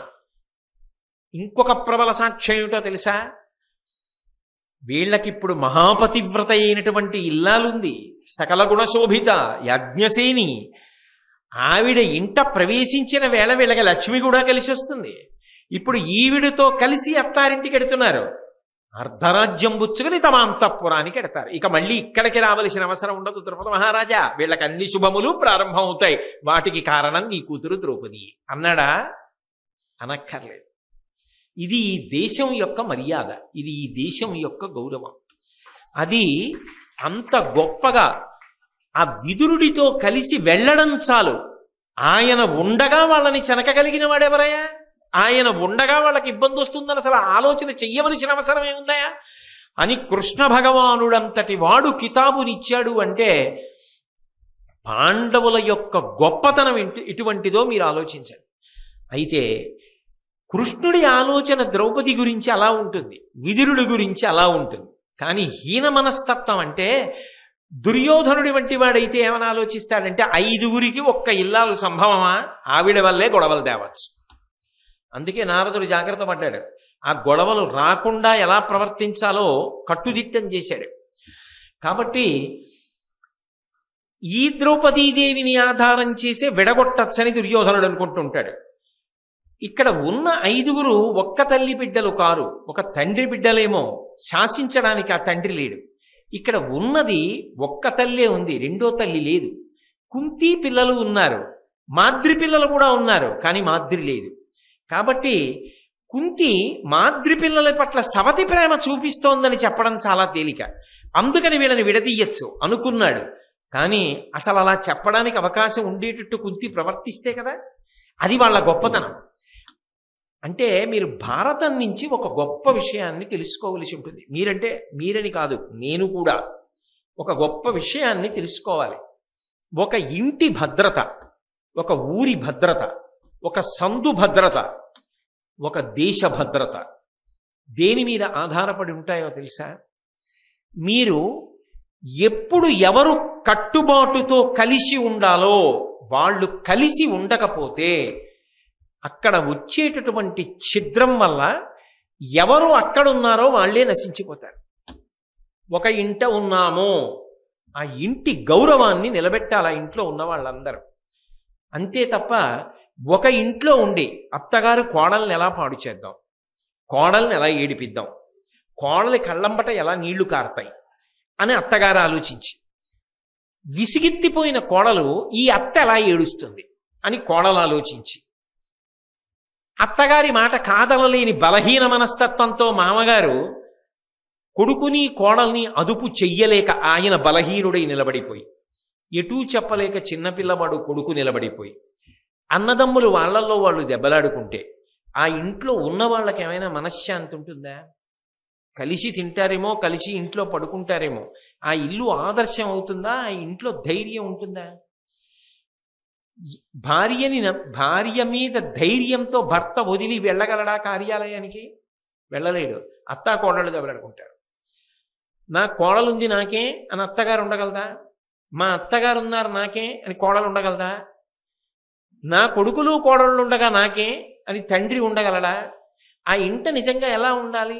అందరూ కలిసి సంతోషంగా ఉండాలి. ఎందుకు ఉండలేకపోతున్నారు అంటే ఒక్కటి బాగా జ్ఞాపకం పెట్టుకోండి. ఈ మాట అన్నందుకు మీరు నన్ను సహృదయంతో అర్థం చేసుకోవాలి. ఈశ్వరుడు సమస్యలకు సృష్టికర్త కాడు. ఆయన ఏ సమస్యని ఆయన సృష్టించలేరు. మీరు సంతోషంగా ఉండండి అని సాధ్యమైనంత పెద్దది చేశాడు కుటుంబాన్ని. నేను ఒక్కడని. తరువాత నా భార్య వచ్చింది, నాకు 2 పిల్లలు పుట్టారు. ఆ తర్వాత నాకు అల్లుడు వచ్చాడు, నాకు కోడలు వచ్చింది, ఇటు వియ్యాలారు వచ్చారు, ఇటు వియ్యాలారు వచ్చారు. నిజానికి నేను ఎంత బలపడ్డాను జీవితంలో? నేను ఒక్కడిని, 2 అయ్యాం, 2 4 అయ్యాం, 4 6 అయ్యాం, 6 10 మంది అయ్యాం, 10 మంది మనవలతో కలిపి తామర తంపరగా ఎంతమంది అయినా అవుతాం. అందరం ఒక్కటే. వాళ్ళు వేరు మేము వేరని అనుకోకపోతే, ఆ సంకుచిత మనస్తత్వం నీ ఎందు ప్రవేశించకపోతే, ప్రేమగా మనందరం ఒకటి అని కలిసి మాట్లాడుకోగలిగినటువంటి లక్షణం అబ్బితే, ఒక్కొక్కరు నీ వయసు పెద్దదవుతున్న కొద్దీ ఎంతమంది నీ పక్కన నిలబడ్డానికి వస్తున్నారు. కానీ అది నీ వయసు పెరిగి వృద్ధాప్యంలో నీ రక్తపోటికి కారణం ఎప్పుడవుతుందంటే దెబ్బలాడుకోవడమే కారణమవుతుంది. ఈశ్వరుడు కుటుంబాన్ని పెంచుకోమన్నాడేమో, ప్రేమగా బ్రతకమన్నాడేమో, కానీ దెబ్బలాడుకు చావమని ఈశ్వరుడు చెప్పాడా? సమస్యలు ఆయన సృష్టించాడా? సమస్యని మనిషి సృష్టించుకున్నాడు. కానీ ఒక ఇంట ఉన్నవాళ్ళు ప్రేమగా ఉన్నారనుకోండి, ఆ ఇంటికి తిరుగులేదు. ఒక కార్యాలయంలో పనిచేస్తున్న వాళ్ళందరూ మేమందరం ఈ కార్యాలయ సిబ్బంది, మేమందరం ఇక్కడ అన్నదమ్ములం అని నిలబడగలిగారనుకోండి, ఆ కార్యాలయానికి ఎదురులేదు. ఒక వీధిలో ఉన్న వాళ్ళందరూ మేము ఈ వీధి వాళ్ళం, మా కట్టుబాటు అన్నారనుకోండి, ఆ వీధికి ఎదురులేదు. మేమందరం ఈ ఊరి వాళ్ళం, ఊరికి ఎదురులేదు. ఈ జిల్లా వాళ్ళం, జిల్లాకి ఎదురులేదు. ఈ రాష్ట్రం వాళ్ళం, రాష్ట్రానికి ఎదురులేదు. ఈ దేశం వాళ్ళం, దేశానికి ఎదురులేదు. కానీ ఇందులో ఒక్కొక్క పెద్ద ప్రయోజనం దగ్గర ఒక్కొక్క చిన్న ప్రయోజనాన్ని వదిలిపెట్టేస్తుండాలి. మేమందరం ఒకటి అనాలి ముందు. ఒక ఇంట్లో ఒక వీధి వాళ్ళం అందరం ఒకటన్నప్పుడు కేవలం మా ఇల్లు అనకూడదు, మనందరం ఒకటని ఇక్కడ కొంత స్వార్థాన్ని త్యాగం చేసి అక్కడ కలవాలి. ఇక్కడ స్వార్థం త్యాగం చేయకుండా నిలబడిపోతే ఎప్పటికీ మళ్ళీ మా ఇంటి వాళ్ళే అన్న మాట వచ్చేస్తుంది. వీధి వాళ్ళం అందరం ఒకటి, ఇక్కడ కొంత త్యాగం చేసి అక్కడ నిలబడాలి. నీకు ఇష్టం లేకపోయినా అక్కడ కొన్ని విషయాల్లో సర్దుకు నిలబడాలి. అలాగే ఒక జిల్లా విషయంలో నిలబడాలి, రాష్ట్రం విషయంలో నిలబడాలి. కాకుండా ఎప్పుడు నేను కొంతమందే అంటే ఎలా సంతోషంగా ఉండడానికి అవకాశం ఏర్పడుతుంది నాకు చెప్పండి? నేను నా కొడుకు, లేదా నేను నా అల్లుడు, లేదా నేను నా భార్య, ఇంట సంతోషం లేదు. ఈ ఇంట్లో ఆ 3 ఇళ్ళే, ఆ వీధికి సంతోషం లేదు. ఈ ఊళ్ళో ఈ 4 పేటలే, ఊర్లో సంతోషం లేదు. ఇలా సంకుచితత్వాన్ని పెంచుకుంటూ పోతే సంతోషం ఎలా వస్తుంది? కలిసికట్టుగా ఉండడంలో సంతోషం వస్తుంది. అది ఒక దేశానికి పెట్టని కోట. అది జాతీయ సమైక్యత అన్న మాటకు అర్థం. ఇది అభిప్రాయ భేదములు ఉండవని మీరు అనుకోకూడదు. వాళ్ళు అసలు ఏమి వాళ్ళ మధ్య అభిప్రాయ భేదాలు ఉండే అవకాశమే లేదంటని మీరు తీర్మానం చేయకూడదు. పాండవుల మధ్య అభిప్రాయ భేదాలు ఉంటాయి. మీరు ఉద్యోగపర్వం జరిగితే కనపడుతుంది. ద్రౌపది చెప్పింది ధర్మరాజు గారికి ఒప్పుదల కాకపోవచ్చు, కుంతి చెప్పింది భీముడు ఒప్పుకోకపోవచ్చు, భీముడు చెప్పింది ధర్మరాజు ఒప్పుకోడు, ధర్మరాజు చెప్పింది సహదేవుడికి ఇష్టం ఉండకపోవచ్చు. కానీ వాళ్ళందరి కట్టుబాటు ఏమిటో తెలుసా? ఒకడు మాట్లాడుతుంటే ఒకడు కలియబడ్డాడు. ఎవడి అభిప్రాయం వాడిని చెప్పనిస్తారు. అందరూ ఎవరికి చెప్తారంటే ఒకరిని నమ్మి పెద్దరికానికి చెప్తారు, అన్నగారికి చెప్తారు. అందరూ చెప్పిన అన్నగారు పెద్దవాడు, అన్నగారు ధర్మమూర్తి, అన్నగారు ఏం చెప్తే చేద్దాం. అన్నగారు మనం చెప్పిన దానికన్నా వ్యతిరేకంగా చెప్పాడు, అన్నగారు తెలిసిన్నవాడు కాబట్టి ఆయన చెప్పిన మార్గంలో వెళ్ళిపోదాం, ఇంకా ఆభిజాత్యాలు ఉండవు. అది ఉండాలి. ఒక్కొక్కసారి ధర్మరాజు కూడా ఏం చేస్తాడంటే తాను చెయ్యలేకపోతే కృష్ణుడికి చెప్తాడు. 5గురు కలిసి కృష్ణుడికి చెప్తారు. ద్రౌపది కూడా కృష్ణుడికి చెప్తుంది, కుంతి కూడా కృష్ణుడికి చెప్తుంది. కృష్ణుడు ఏం చెప్పాడో అది తుది నిర్ణయం. నువ్వు ఇంట నిర్ణయించుకోలేనప్పుడు ఓ పెద్ద ఆయన్ని పిలిచి నిర్ణయించుకో. ఆయన ఏం చెప్పాడో అందరూ దానికి ఒడంబడిపోవాలి. అంతేగాని మళ్ళీని నీ చెప్పిన మాట విన్నాడు ఏంటండి నేను ఎందుకు కలిసి వస్తాను అనకూడదు. భేదాభిప్రాయములు ఉండవచ్చు, ఒక పెద్దరికం దగ్గర కట్టుబడాలి. అది కట్టుపడితే పాండవులు. ఎవడికి వాడు పెద్దరికంతో నేనన్నదవ్వాలి, వాడి మాట నేనెందుకంటానంటే కౌరవులు. ఇది బాగా జ్ఞాపకం పెట్టుకోవాలి భారతంలో. దుర్యోధనుడు ప్రాణం పోయిన భీష్ముడు చెప్పిన మాట వినడం, ద్రోణుడు చెప్పిన మాట వినడం, విదురుడు చెప్పిన మాట వినడం, మీరు మాట్లాడడం ఏమిటి నేను వినడం ఏమిటంటాడు. ఒకవేళ వాళ్ళు ఏదైనా మంచి చెప్తే వాడు పాండవ పక్షపాతి, వాడు ఇప్పుడు అలాగే చెప్తాడు. తాను ఒడంబడి ప్రవర్తించాడు, అప్పటికి తల ఉంచినట్టుంటాడు, కానీ తన పన్నాగం తానే చేస్తూ ఉంటాడు. అటువంటిది ఎలా వృద్ధిలోకి వస్తుందండి? దుర్యోధనుడు వృద్ధిలోకి వచ్చాడా? 100 అన్నదమ్ములున్నా రారు. ఎక్కడైనా కూడా ఆ కట్టుబాటు ఉంటేనే ఆ ఇంటికి ఆ కట్టుబాటుని ఎవరు నిలబెట్టగలడు అంటే ఇంటి యజమానికి ఆ సమర్థత ఉండి తీరాలి. ఎక్కడైనా యజమానికి కించిత్ సమర్థతాలోపం ఉంటే పైకి రాకుండా దాన్ని యజమానురాలు కాపాడుకోవాలి. వాళ్ళిద్దరూ 2 కాదు ఒక్కటే కాబట్టి కాపాడుకోవాలి. నాకు ఈ సందర్భంలో ఒక విషయం జ్ఞాపకానికి వస్తుంది. పుల్లెల శ్రీరామచంద్రుడు గారిని మహానుభావుడు, ఈ రాష్ట్రం గర్వించదగినటువంటి సంస్కృతాంధ్ర భాషా విద్వాంసులు ఆయన ఈ మధ్యకాలంలోనే శరీరం విడిచిపెట్టారు. నిజంగా ఆంధ్రప్రదేశ్ అంతా కూడా గుర్తు పెట్టుకోవలసిన వ్యక్తి. ఆంధ్రప్రదేశ్ అంటే నా ఉద్దేశ్యం ఉభయ రాష్ట్రములు, ఆంధ్రప్రదేశ్ తెలంగాణ, తెలుగు వారందరూ కూడా జ్ఞాపకం పెట్టుకోవలసినటువంటి చాలా చాలా గొప్ప వ్యక్తి. అన్ని గ్రంథములను రచన చేశారు. సంస్కృతాంధ్రముల యందు దుర్విరీక్షుడు, అంత మహావిద్వాంసుడైన పద్మశ్రీ అవార్డు గ్రహీత, అంతటి మహానుభావుడు ఆయన. ఒకప్పుడు సంస్కృతంలో ఒక 2 శ్లోకాలు రచన చేశారు. ఏంటంటే ఆయన కొన్ని విషయాలు రచన చేస్తూ అందులో ఈ 2 శ్లోకాలు కూడా ఉన్నాయి. అందులో ఆయన ఒక శ్లోకం చేశారు. శంకరాచార్యులు వారు చూడండి, నేను బుద్ధి కాదు, నేను మనసు కాదు, నేను ఆత్మని అంటారు. అలా నహిందుర్న వాహం ముసల్మాన జన్మ న సిక్కో న భిక్షుర్న పార్శ్వీ న జైన నవా క్రైస్తవోహం ససర్వోపి చాహం నిరస్త ప్రభేదో మహాన్ భారతోహం అన్నారు. ఎవరు నువ్వు అని అడిగితే ఆయన జవాబు ఏమిటంటే నా హిందూ. దేశానికంతటికీ సంబంధించినటువంటి విషయంలో నేను మాట్లాడవలసి వస్తే నేను హిందువుని కాను. నా హిందుర్న వాహం ముసల్మాన జన్మ, నేను మహమ్మదీయుడును కాను. నా సిక్కో, నేను సిక్కుని కాను. నా భిక్షు, బౌద్ధుణ్ణి కాను. నా పార్శ్వీ, నేను పార్సీ మతానికి చెందినవాడను కాను. నా జైన, నేను జైన మతానికి చెందినవాడిని కాను. నవా క్రైస్తవోహం, నేను క్రైస్తవుణ్ణి కాను. మరి నేనెవరు? సర్వోపి చాహం, ఇవన్నీ కలిసిన వాడెవరో వాణ్ణి నేను సద్దుకు బ్రతకగలిగిన వాడిని. ఏ విషయం దగ్గరికి వచ్చేటప్పటికీ నిరస్త ప్రభేదో మహాన్ భారతోహం, ఆ 3 రంగుల జెండా ఎగురుతున్నటువంటి ఈ భారత భూమి ఉందే, ఈ దేశ పౌరుడిగా నేను బ్రతకవలసి వస్తే నేను అందరికీ చెందినవాడని తప్ప కేవలము ఒకటికే చెందినవాడనై మిగిలిన వారితో భేదాభిప్రాయములున్నవాడను కాను. నేను భారతీయుడను. కాబట్టి ఆ తల్లి బిడ్డడిగా నేను మహమ్మదీయుడను, నేను క్రైస్తవుణ్ణి, నేను సిక్కుని, నేను పార్సీని, నేను జైనుణ్ణి, నేను బౌద్ధ మతానికి చెందిన వాణ్ణి, నేను హిందువుని, నేను అన్ని, నేను ఆ అమ్మ బిడ్డణ్ణి, నేను భారతీయుణ్ణి.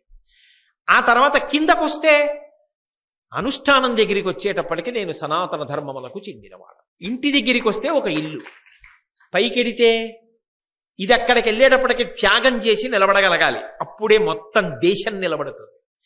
ఎవడికి వాడే యమునా తీరి అంటే దేశం ఎలా నిలబడుతుంది? అది ఉండవలసిన భావన.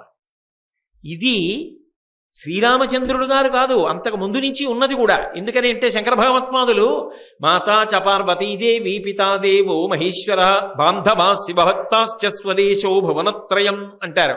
మా అమ్మ పార్వతీదేవి, మా తండ్రి శంకరుడు, మేమందరం కూడా ఒక తల్లిదండ్రుల బిడ్డలం, కాబట్టి మేమందరం ఒక్కటే అంటారు. కాబట్టి ఆ సమైక్యత భావన ఉన్నదే, అందరూ కలిసి ఉండడము, ఇది విదురుడు చెప్తున్నది. ఆ ధర్మరాజు కాని, ఆ భీముడు కాని, ఆ అర్జునుడు కాని, ఆ నకుల సహదేవులు కాని, ద్రౌపది కాని, వాళ్ళకి ఇంకా కొత్త వాళ్ళు కలుస్తారు తప్ప వాళ్ళు భేదాభిప్రాయాలతో దెబ్బలాడుకుని జారిపోవడం అన్నది ఉండదయా. అది ఒక కుటుంబానికి ఉండవలసినటువంటి లక్షణం. ఏమంటే మీ ఇంట్లో ఏదో ఒక గొప్ప ఉత్సవం జరుగుతుంటే ఎంతో మందిని చూపించి సంతోషంగా, ఇదిగోనండి నాకు 2 బిడ్డలు, ఇదిగో నా అల్లుడు, ఇదిగో నా కోడలు, ఇదిగో నా వియ్యాలారు, ఇదిగో ఇంకో వియ్యాలారు, ఈ వియ్యాలారి బిడ్డలు, ఈ వియ్యాలారి బిడ్డల యొక్క అల్లుళ్ళు, కోడళ్ళు, వీళ్ళ వియ్యాలారు. ఎంత పెద్ద కుటుంబాన్ని ఇచ్చాడండి పరమేశ్వరుడు. ఎంత సంతోషంగా బ్రతకాలి. ఆ సంతోషాన్ని పాడు చేసుకుంటున్నది ఎవరైనా ఉంటే మనమే కదా. దానికి ఆయన్ని ఎందుకు కర్తని చేయడం? మనం ఒకరి కొరకు ఒకరు త్యాగం చేసి నిలబడి కలిసికట్టుగా బ్రతకగలిగితే ప్రతి ఇల్లు పాండవ కుటుంబమే. అలా బ్రతకలేకపోతేనే దుర్యోధనుడు చేరిపోయినట్టు కదూ. అందుకే శ్రీరామచంద్రుడు గారు ఇంకొక శ్లోకం కూడా ఇచ్చారు. అందులో అన్నారు, ఇయం భారతీ భూర్విశాలం పురం మే హిమాద్రిశ్చవప్ర సముద్రోస్య ఖాతః జనైరస్మి సర్వైః కుటుంబీవ సద్భిః నిరస్త ప్రభేదో మహాన్ భారతోహం అన్నారు. మేము ఒక పెద్ద ఇల్లు కట్టుకున్నాం. ఆ ఇంటికి ప్రహారీ గోడ ఏది అంటే హిమాలయ పర్వతాలు.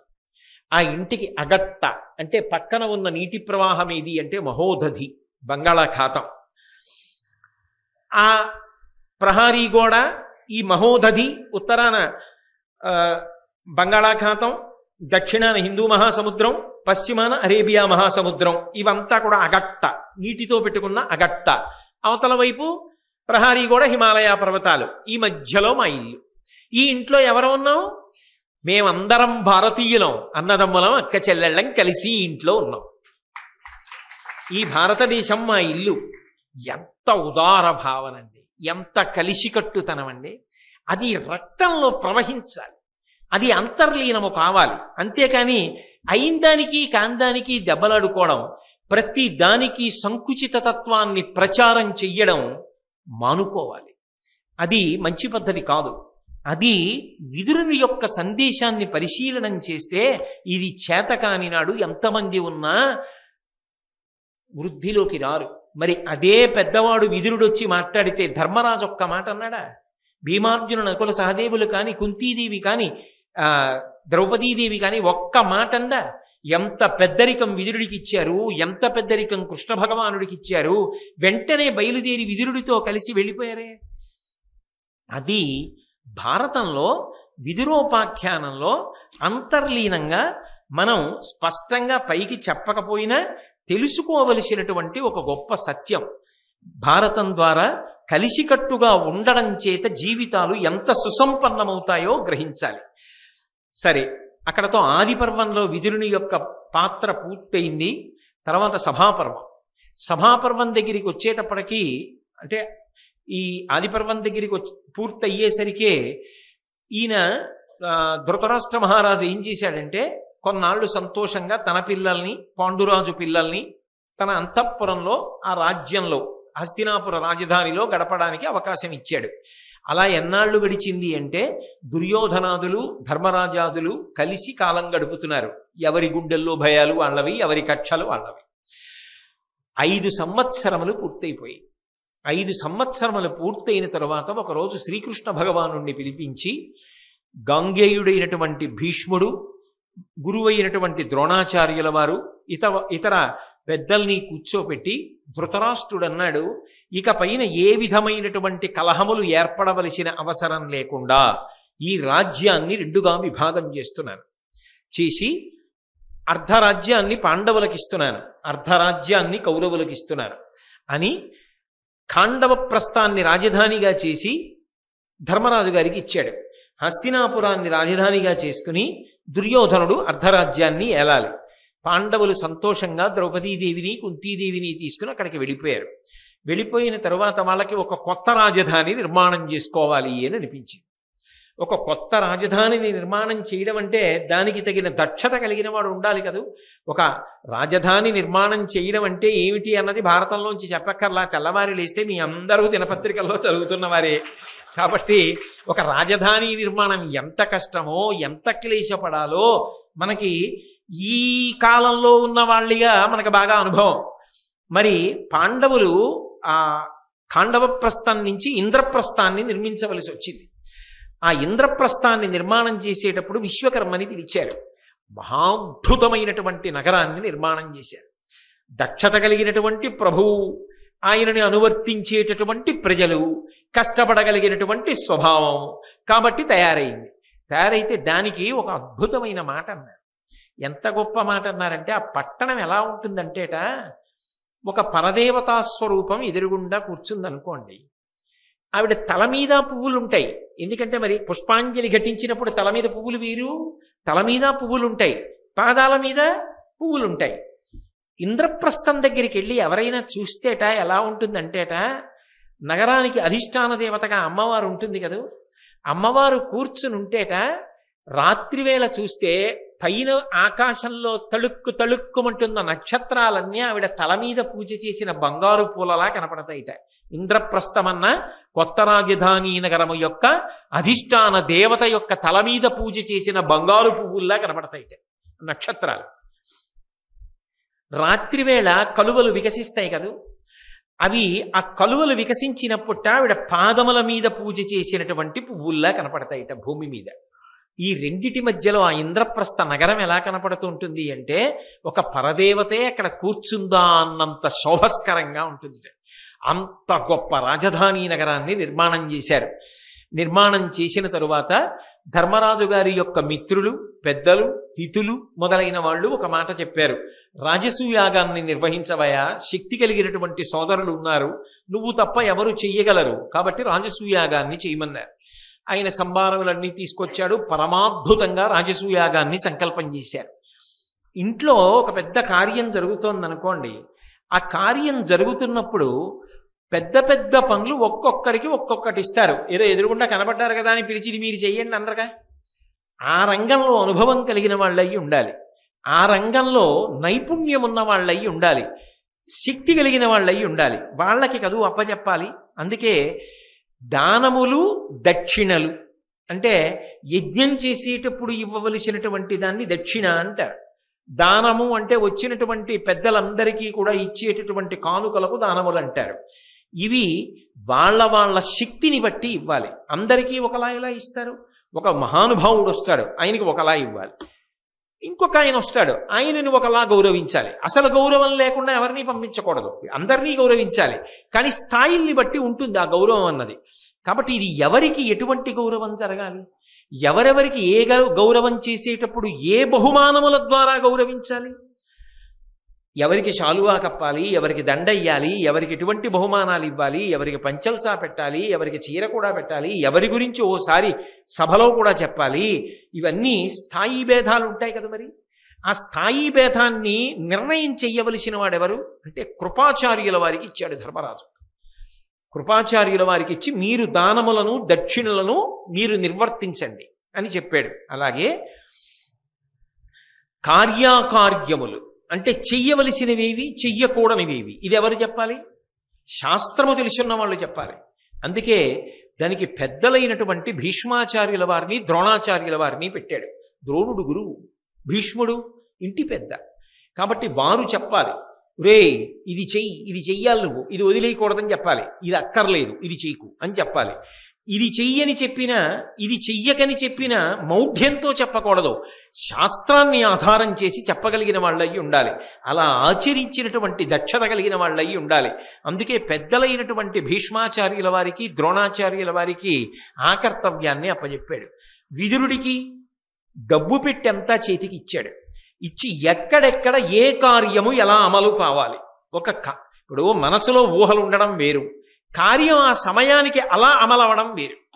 ఎందుకని అంటే మీరు ఎన్ని ఏర్పాట్లు చేసుకోండి, మీరు ఎంత అందంగా దాన్ని ఆచరిస్తారు అన్నదాన్ని బట్టే అసలు సభా సౌందర్యం అంతా ఉంటుంది.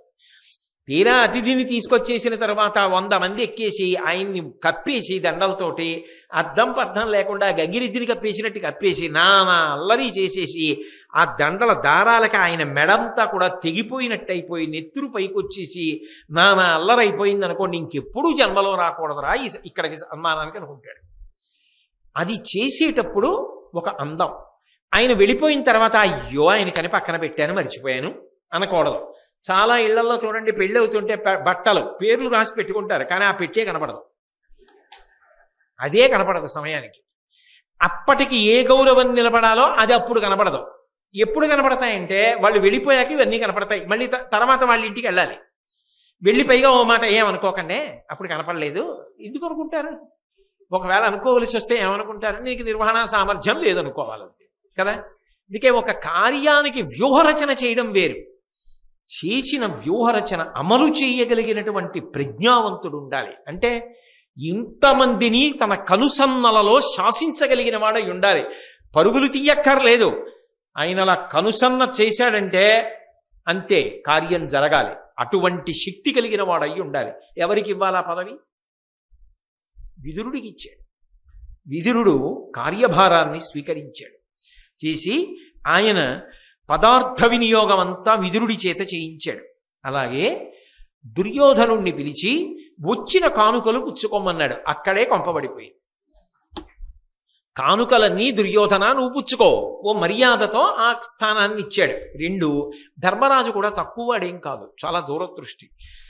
ఇన్నాళ్ళు నువ్వు మమ్మల్ని చంపాలనుకున్నావు కదూ, మేం పాడవడం చూడాలనుకున్నాం కదూ, మేము ఎంతెత్తులో ఉన్నామో చూడు. వచ్చిన వాళ్ళు ఎటువంటి కానుకలు తీసుకొస్తారు ఇప్పుడు రాజసూయాగానికి? ఇది పాండవుల గొప్పతనం. వాళ్ళకి ఏ కానుకలు వచ్చాయో తెలిసిందనుకోండి, అమ్మో ఏం తక్కువ వచ్చిందనుకుంటున్నారు ఏంటి పెళ్ళికి. అది మంచివాడైతే పర్వాలేదు, అది వైముఖ్యం ఉన్నవాడు అనుకోండి, ఇంకా అలా వచ్చేస్తూనే ఉన్నాయనుకోండి, రాస్తూనే ఉన్నాడు అనుకోండి, కడుపు మండిపోతూ ఉంటుందా మండిపోదా? అది నీకు తగిన శిక్ష. అక్కడ పెట్టాడు. ఆ పిచ్చాడు ఒప్పుకున్నాడు.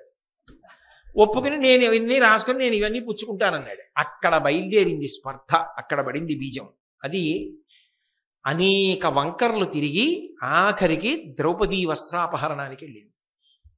దుర్మార్గుడైన వాటితో ఎక్కడైనా ప్రమాదమే. అందున వెళ్ళకూడని ప్రదేశానికి వెళ్ళాడు.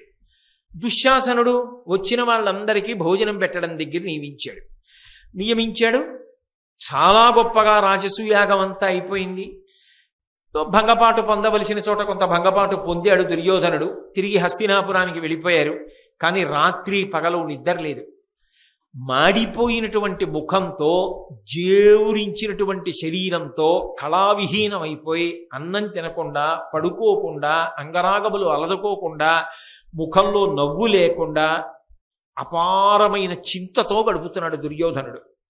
అడిగారు వచ్చి చుట్టూ ఉన్న మిత్రులు శకుని, కర్ణుడు మొదలైన వాళ్ళు, ఏమిలా ఉన్నావని అడిగారు. ఏమిలా ఉన్నావంటే నిద్రపడుతుందా, అన్నం సహిస్తుందా, ఏమి ఆ పాండుపుత్రుల యొక్క వైభవం, ఏమిటా ధర్మరాజు యొక్క వైభవం, ఇన్ని కానుకలు, ఏమి మై సభ, ఎంత గొప్ప సభ. కొన్ని చోట్ల నీరుందనుకుని తన పంచ పైకెత్తి పట్టుకుని కాలేశాడు, అది నీరు లేని ప్రదేశం. ఒక చోట నీరు లేదనుకుని కాలు పెట్టాడు, పంచె తడిచిపోయింది. ధర్మరాజు గారు బట్టలు పంపించాడు మార్చుకోమని. ఒక చోట ద్వారం అనుకుని వెళ్ళాడు, తలకి తగిలింది. ఒక చోట ఇది ద్వారం అనుకుని జాగ్రత్త పడ్డాడు, అది లోపలికి ప్రవేశం ఉన్న చోటు. స్ఫటికముల చేత, మణుల చేత అటువంటి గొప్ప సభని నిర్మించాడు. అసలు ఇటువంటి సభ ఎవరికైనా ఉందా? ఒక్క ధర్మరాజు గారికి ఉంది. ఎందుకు నా ఐశ్వర్యం కాల్చనా? వాళ్ళు ఎంత పాడవ్వాలనుకున్నానో అంత ఉన్నతికి వచ్చేసారు. పైగా నేనే పుచ్చుకున్నానే ఆ కానుకలన్నీ. ఆఖరికి నా బట్ట తడిసిపోతే తీసుకొచ్చి బట్టలు పెట్టాడే. ఇంతకన్నా అవమానం ఉంటుందా? ఎలాగైనా పాండవుల యొక్క ఐశ్వర్యాన్నంతటినీ కూడా కాజెయ్యాలి.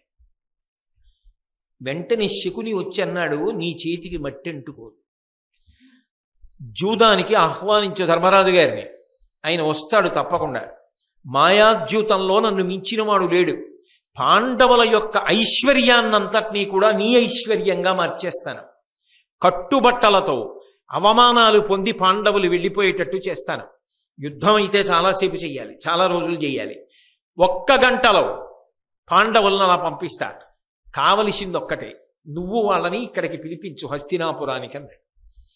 ధృతరాష్ట్రుడు ఒప్పుకోవద్దు. మరి రాజు దుర్యోధనుడు వెళ్ళి నిలబడితే శకుని చెప్పాడు, నీ కొడుకు ఇలా చిక్కిపోయాడు, ఇలా పాడైపోయాడు. తడిమి చూసుకుని ఏడుపు మొదలెట్టాడు ధృతరాష్ట్రుడు. నాన్న ఎందుకురా ఇలా అయిపోయావని. ఎందుకంటే నాన్న గుండె మండిపోతోంది, అవతల పాండవులంతా వృద్ధిలోకి వస్తున్నారు, ఎలాగైనా వాళ్ళ ఐశ్వర్యాన్నంతటినీ తస్కరించాలి, కాబట్టి మాయాద్యూతం ఆడదాం. ఆయన అన్నాడు, తొందరపడకు, విదురుడు ఒప్పుకోవాలి. అంటే విదురుడు ఒప్పుకుంటాడు? ఆ పాండవ పక్షపాతి ఒక్కనాటికి ఒప్పుకోడు. నువ్వెప్పుడు విదురుడు ఒప్పుకోవాలంటే ఏమిటి, నువ్వు రాజు, నువ్వు ఒప్పుకోవాలను అంటే ఆయన అన్నాడు, కాదు, విదురుడి ద్వారానే ఈ కార్యం జరగాలి, కానీ ఈ లోపల మాయాద్యూతాన్ని జరిపించడానికి ఒక గొప్ప సభాభవనాన్ని నిర్మాణం చేయిస్తారు. అది నిర్మాణం అవుతూ ఉంటుంది. విదురుణ్ణే పంపి పాండవుల్ని ద్యూతానికి ఆహ్వానం చేద్దాం అని చెప్పి విదురుణ్ణి పిలిచాడు. ఒకరోజు పిలిచి, పాండవులు కౌరవులు జూదం ఆడతారు, నువ్వు వెళ్ళి వాళ్ళని తీసుకురా. విదురుడు తెలుసుకోలేని అమాయకుడా, అది మాయాజూదం, శకుని ఆడతాడు, దాని వలన అన్నదమ్ముల మధ్య కలహం వస్తుంది, అది ఎంత స్థాయికైనా వెడిపోతుంది, ఇవన్నీ గుర్తుపట్టలేనంత అమాయకుడు కాదు కదా విదురుడు. వెంటనే ఉత్తర క్షణంలో విదురుడు అన్నాడు, ఇట్టి కార్యంబునే నవస్యంబు ఒడంబడంగనోప నుక్కివమున సుతులతోడ ఏల సుతులకు భేదంబు చెయ్యకడగితి వీట్లు ఇదియు జట్టయనక. కొడుకులకి మధ్య ఎక్కడైనా భేదం తీసుకొస్తారయా? ఎంత చెడ్డ పని అని నువ్వు ఆలోచించి కొడుకు నీకు ఈ మాట చెప్తే నువ్వేమనాలి? నోరు మోయి, ఏమిట్రా ఈ దిక్కుమాలిన ఆలోచనలు, ఏమిట్రా ఈ చెడ్డ పనులు, జూదమాడడం ఏమిట్రా అన్నదమ్ములు, ఎంత ప్రమాదాలు వస్తాయిరా దీనివల్ల. ఇట్టి కార్యంబునే నవస్యంబు నొడంబడంగనోప, నేను ఒప్పుకోను ధృతరాష్ట్ర మహారాజా, నువ్వేం చెప్పినా సరే. ఇది అన్నదమ్ముల మధ్య చాలా గొప్ప కలహానికి వెళ్ళిపోతుంది. ఈ కలహం ఎక్కడ దాకా వెళ్ళిపోతుంది అని చెప్పడం ఎవరికీ సాధ్యం కాదు.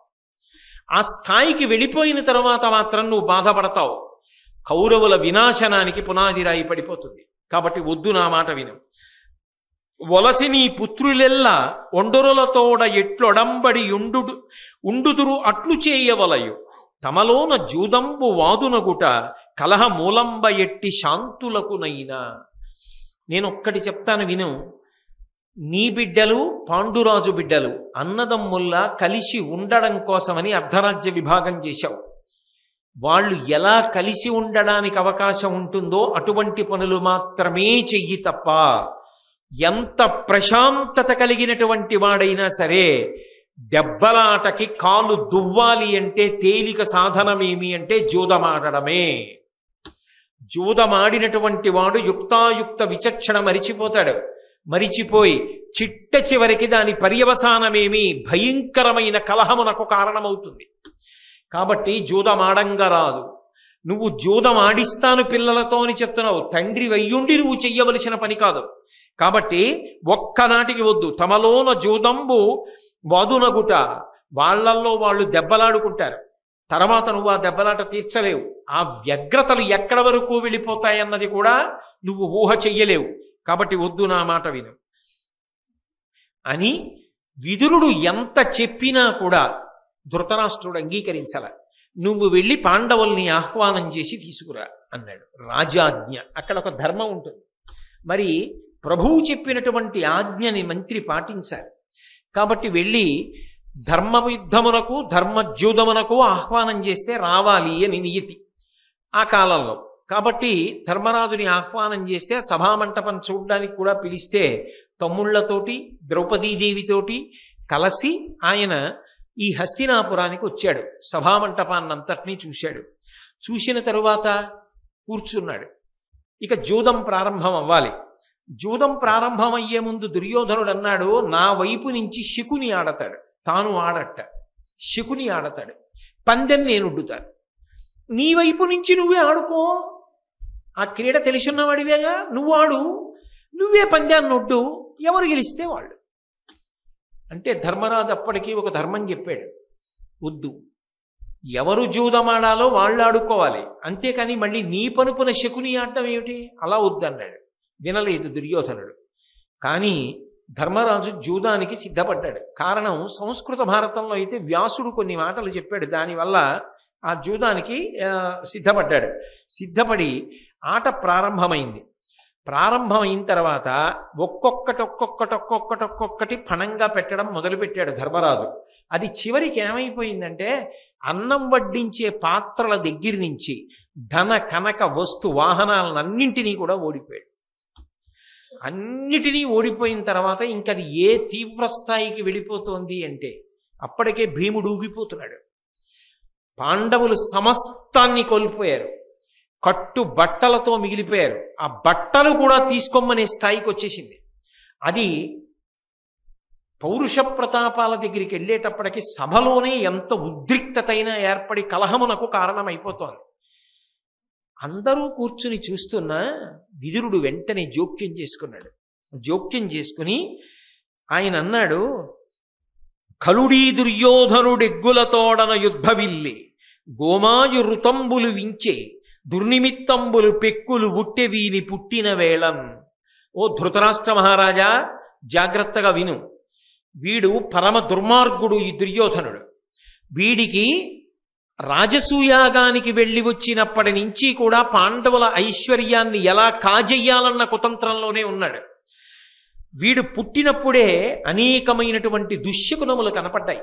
వీడు పుట్టినప్పుడు నక్కలు చాలా పెద్దగా అరిచాయి. కాబట్టి ఇన్ని దుర్నిమిత్తములు ఏర్పడినటువంటి కొడుకు, ఇటువంటి కొడుకుని నువ్వు ఇంకా చేరతీసి పుత్రప్రేమతో దురభిమానంతో వాడిని దగ్గర పెట్టుకోవడం మంచిది కాదు. చెయ్యరాని పనులు చేస్తున్నాడు. శకురుని అడ్డుపెట్టి పాండవుల యొక్క సమస్తాన్ని కబళించాడు. రాజ్యలక్ష్మి నుండి సమస్తం పొందాడు. ఇది చాలా ప్రమాదం. ధర్మాత్ములైన పాండవుల దగ్గర ఇలా మోసం చెయ్యడం దారుణమైన విషయం. నువ్వు ప్రభువు అయ్యుండి యువతల తమ్ముడి కొడుకులు నీ కొడుకులు ఇటువంటి స్థితిలో ఉండగా ఇంకా చూస్తూ నువ్వు ఉండకూడదు.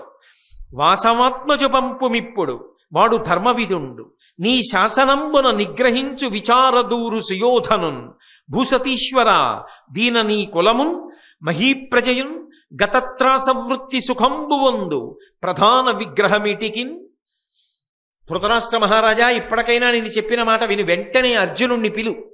అక్కడే ఉన్నాడు అర్జునుడు, ధర్మాత్ముడు. ఆయన్ని పిలిచి దుర్యోధనుడి దగ్గరికి పంపించి పరిస్థితిని వెంటనే చక్కదిద్దు. ఇంకా ఇంతకన్నా చేజారిపోకుండా చూసుకో. జూదము అని ప్రారంభమైంది. జూదము కొరకు కట్టినటువంటి సభామంటపాన్ని దర్శించడము అన్న దగ్గర ప్రారంభమైనటువంటి ఈ క్రీడ వికృత రూపాన్ని ధరించింది. పాండవుల్ని భ్రష్టుల్ని చేశారు. చాలా ప్రమాదానికి వెళ్ళిపోతోంది. కాబట్టి అర్జునుణ్ణి పిలిచి మధ్యవర్తిత్వం చేసి ధర్మాన్ని నిలబెట్టు. దీనివలన నీ వంశం నిలబడుతుంది. భూమి మీద ఉన్నటువంటి ప్రజలందరూ సుఖంగా ఉంటారు. అందరికీ రక్షణ కలుగుతుంది. నా మాట విను. ఇప్పటికైనా వెంటనే జోక్యం చేసుకో. ఇమ్మనుజాధమున్ గుణవిహీను బహిష్కృతి చేసి ధర్మ మార్గమ్మున గౌరవాన్వయము కావుము పాండు తనూజలం ప్రతాపం మెసగంగం నేలు. ఇది పద్యము సుమ్మకో నక్కనిచ్చి సింహంబుల విల్చికోలురదే అన్యులెవారలు కౌరవీశ్వర. ఎంత స్పష్టంగా, ఎక్కడా మొహమాటం లేకుండా నిర్మోహమాటంగా ఇంకొక అంగుళం కూడా ప్రమాదానికి చేరువగా ముందుకి జరగడానికి వీల్లేదని విదురుడు సర్వశక్తులు ఒడ్డి మాట్లాడుతున్నాడు. మనుజాధమున్ గుణవిహీను బహిష్కృతు చేసి.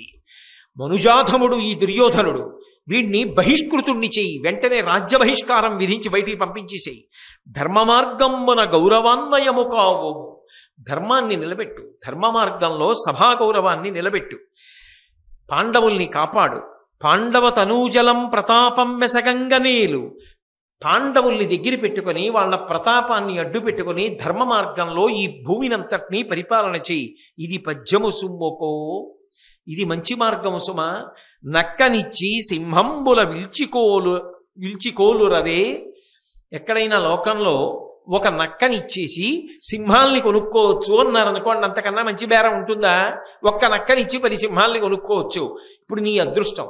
ఒక్క దుర్యోధనుడి వదిలిపెట్టేయి, 5 సింహాల్లాంటి పాండవుల్ని దగ్గర పెట్టుకో.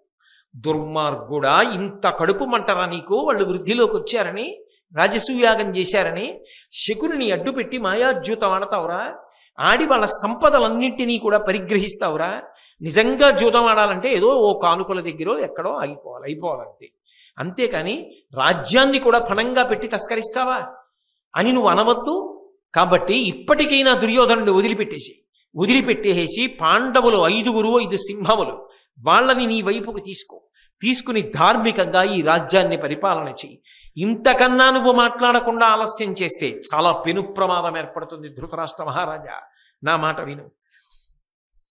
అంగారములు కొనువెట్క పుష్ప ఫలావళీ లలిత తుంగద్రుమ ప్రకరంబు కరుణావిదూరుడై కాల్చు నంగారకారు బోలంగ సమకట్టే అర్ధలోభంబునం కురుకుల హానికరుడు ధరుణీనాథ నీ సుతుడు. లోకంలో బొగ్గులు అమ్మడం తప్పు కాదయా, కానీ చక్కగా పువ్వులతోటి కాయలతోటి పళ్ళతోటి ఉన్నటువంటి ఒక పెద్ద వనం దగ్గరికి వెళ్ళి బొగ్గులమ్ముకునేటటువంటి వాడు ఇంత బాగుంది వనాన్నంతటినీ కూడా నరికేసి కాల్చేసి బొగ్గులు చేసి పట్టుకెళ్ళి అమ్ముకుంటానన్న ఆలోచన ఎంత దారుణంగా ఉంటుందో. ఇంతమందితో కలిసి ఇంత సంతోషంగా ఉండవలసిన ఈ రాజ్యాన్ని, ఈ కుటుంబాన్ని తన ఒక్కడి స్వార్థం కోసం పణంగా పెట్టి సర్వనాశనం చేయడానికి ప్రయత్నం చేస్తున్నటువంటి నీ కొడుకు ఒక ఫలపుష్పభరితమైనటువంటి వనాన్నంతటినీ కాల్చి బొగ్గులమ్ముకోవాలనేటటువంటి హేయమైన ఆలోచన కలిగినటువంటి దుర్మార్గుడితో సమానుడు కాడా? అందుకని ఇప్పటికైనా నా మాట వినవయ్యా. ఆ దుర్యోధనుణ్ణి దూరంగా పెట్టి కాపాడుకో, పాండవుల్ని, రాజ్యాన్ని కాపాడుకో, నీ వంశాన్ని రక్షించుకో, లేకపోతే పెను ప్రమాదం ఏర్పడుతుంది. అధిక దర్పయుక్తమై బలీవర్ధంబు నగముదరి విదారణంబుసేయ కాలు త్రవ్వునట్లు కడు బలాఢ్యులతోడ నీచి వీడు విగ్రహింపదొడగే.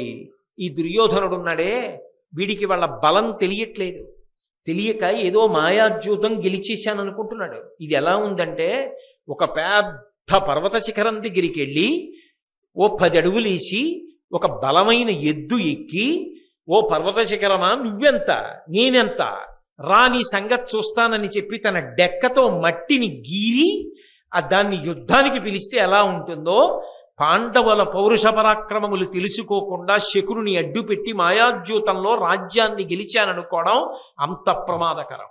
నీ కొడుకు చాలా ప్రమాదకరమైన క్రీడ ఆడుతున్నాడు. ఇప్పటికైనా జోక్యం చేసుకో. న్యాయంబు విడిచి సౌబలు మాయాద్యూతమున పాపమతివై భరతాంనాయులకు పాండవేయుల శ్రీ ఇమ్మి గొనిన నిన్ను ఛీ అనరెవరుల్. దుర్యోధనుడి వంక చూశాడు. ధర్మమునందు ఎంత అనురక్తో చూడండి, మాట్లాడేటప్పుడు ఎంత ధైర్యమో చూడండి. విదురుడు అన్నాడు, న్యాయాన్ని విడిచిపెట్టేశావు దుర్యోధన, కేవలము పాండవుల రాజ్యాన్ని గెలవడం ఒక్కటే లక్ష్యంగా పెట్టుకొని శకునిని అడ్డుపెట్టి మాయాద్యూతమాడి మోసపుచ్చి పాండవుల యొక్క రాజ్య లక్ష్మినంతటినీ కాజేశావు. కానీ ఇదేమైనా రహస్యంగా జరిగిన విషయమా? ఇది తెలియదా లోకానికి? రేపు పొద్దున్న లోకమంతా నిన్ను ఛీ అనరా? నీ బ్రతుకొక బ్రతుక. కాబట్టి నువ్వు ఇటువంటి పనులు చెయ్యొచ్చా? ధృతిమంతుల భుజవిక్రమ జితశత్రుల పాండవేయ సింహులను మదోద్ధతిమై పరాజితుల చేసితి వారలకిట్లు నికృతి చేయుటలగ్గే. అపారమైన భుజపరాక్రమము కలిగినటువంటి సింహముల వంటి పాండవుల జోలికి వెళ్లి వాళ్ళ రాజ్యలక్ష్మిని మాయాద్యూతంలో తస్కరించే ప్రయత్నం చేసిన నిన్ను పాండవులు విడిచిపెట్టేస్తారని అనుకుంటున్నావా? ఇది ఇలా చెయ్యొచ్చా అని అడిగితే దుర్యోధనుడు అన్నాడు, ఓ విదురా, నువ్వు అస్తమానం శత్రువుల యొక్క గుణములను సంకీర్తనం చేస్తుంటావు, మా యొక్క గుణములను నువ్వు కీర్తించవు. నువ్వు పాండవ పక్షానికి చెందినవాడివి, ఉండేది మాత్రం హస్తినాపురంలో ఉంటావు. ఇక్కడ తిండి తింటుంటావు, అక్కడ వాళ్ళ యొక్క అభ్యున్నతిని కాంక్షిస్తూ ఉంటావు. నువ్వు ఎప్పుడూ ధృతరాష్ట్రుని యొక్క కుమారులందరినీ నింద చేస్తావు, పాండురాజు యొక్క కుమారుల్ని మాత్రం నిరంతరం పొగుడుతుంటావు. తిన్న ఇంటికి అనుకూలంగా ఉండడం నీకు చేత కాదు. పాముని ఒడిలో పెట్టుకోవడం ఎంత పరమ ప్రమాదమో నీ వంటి వాణ్ణి దగ్గర ఉంచుకోవడం అంత ప్రమాదకరం. కాబట్టి నీవు చెప్తున్న మాటలు ఏమున్నాయో అవి ధర్మబద్ధములు కావు. మహారాజుల దగ్గర రాజ్యాన్ని కబళించవలసి వస్తే సులభంగా ఎలా తీసుకోవచ్చు అన్నదానికి అనేక రకములైన ఉపాయములు పన్నుతారు. అలా మేము పన్నినటువంటి ఒక ఉపాయం ఇది. అందులో పడ్డాడు ధర్మరాజు. అయినా ఈ సభలో ఇంతమంది ఉన్నారు, ఎవరు మాట్లాడింది, నువ్వు మాట్లాడతావే, నీ హద్దులో నువ్వుండు, బుద్ధి చెప్పకు, నోరు విప్పకు, మాట్లాడకు. ఇన్ని మాట్లాడుతున్నా ధృతరాష్ట్రుడు మాత్రం నోరు విప్పలేదు. దుర్యోధనుడు ఇంతటి మహాధర్మాత్ముడైనటువంటి విదురుణ్ణి కాదు అని ఇలా మాట్లాడాడు.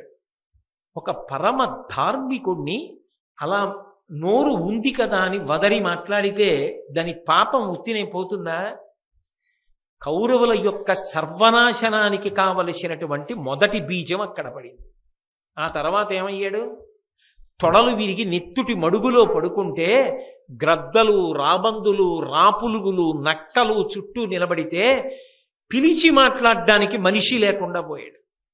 ఆ ఫలితాన్ని అనుభవించడానికి తగిన పాపాన్ని మూటకట్టుకున్నాడు. అయినా మహానుభావుడైనటువంటి విదురుడు ఇంకా ధర్మం చెప్పడానికి దుర్యోధనుణ్ణి ఉద్దేశించి మళ్ళీ మాట్లాడడానికి ప్రారంభం చేస్తున్నాడు.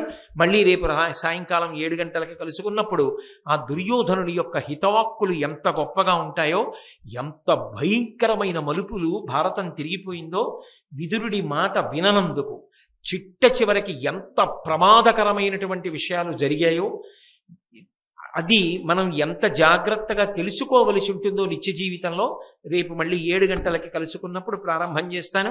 మంగళాశాసనపరై మదాచార్య పురోగమై సర్వైశ్చ పూర్వైరాచార్యై సత్కృతాయాస్తు మంగళం. మంగళం కోసలేంద్రాయ మహనీయ గుణాత్మనే చక్రవర్తి తనూజాయ సర్వభౌమాయ మంగళం. ఉమాకాంతాయ కాంతాయ కామితార్థప్రదాయినే శ్రీగిరీశ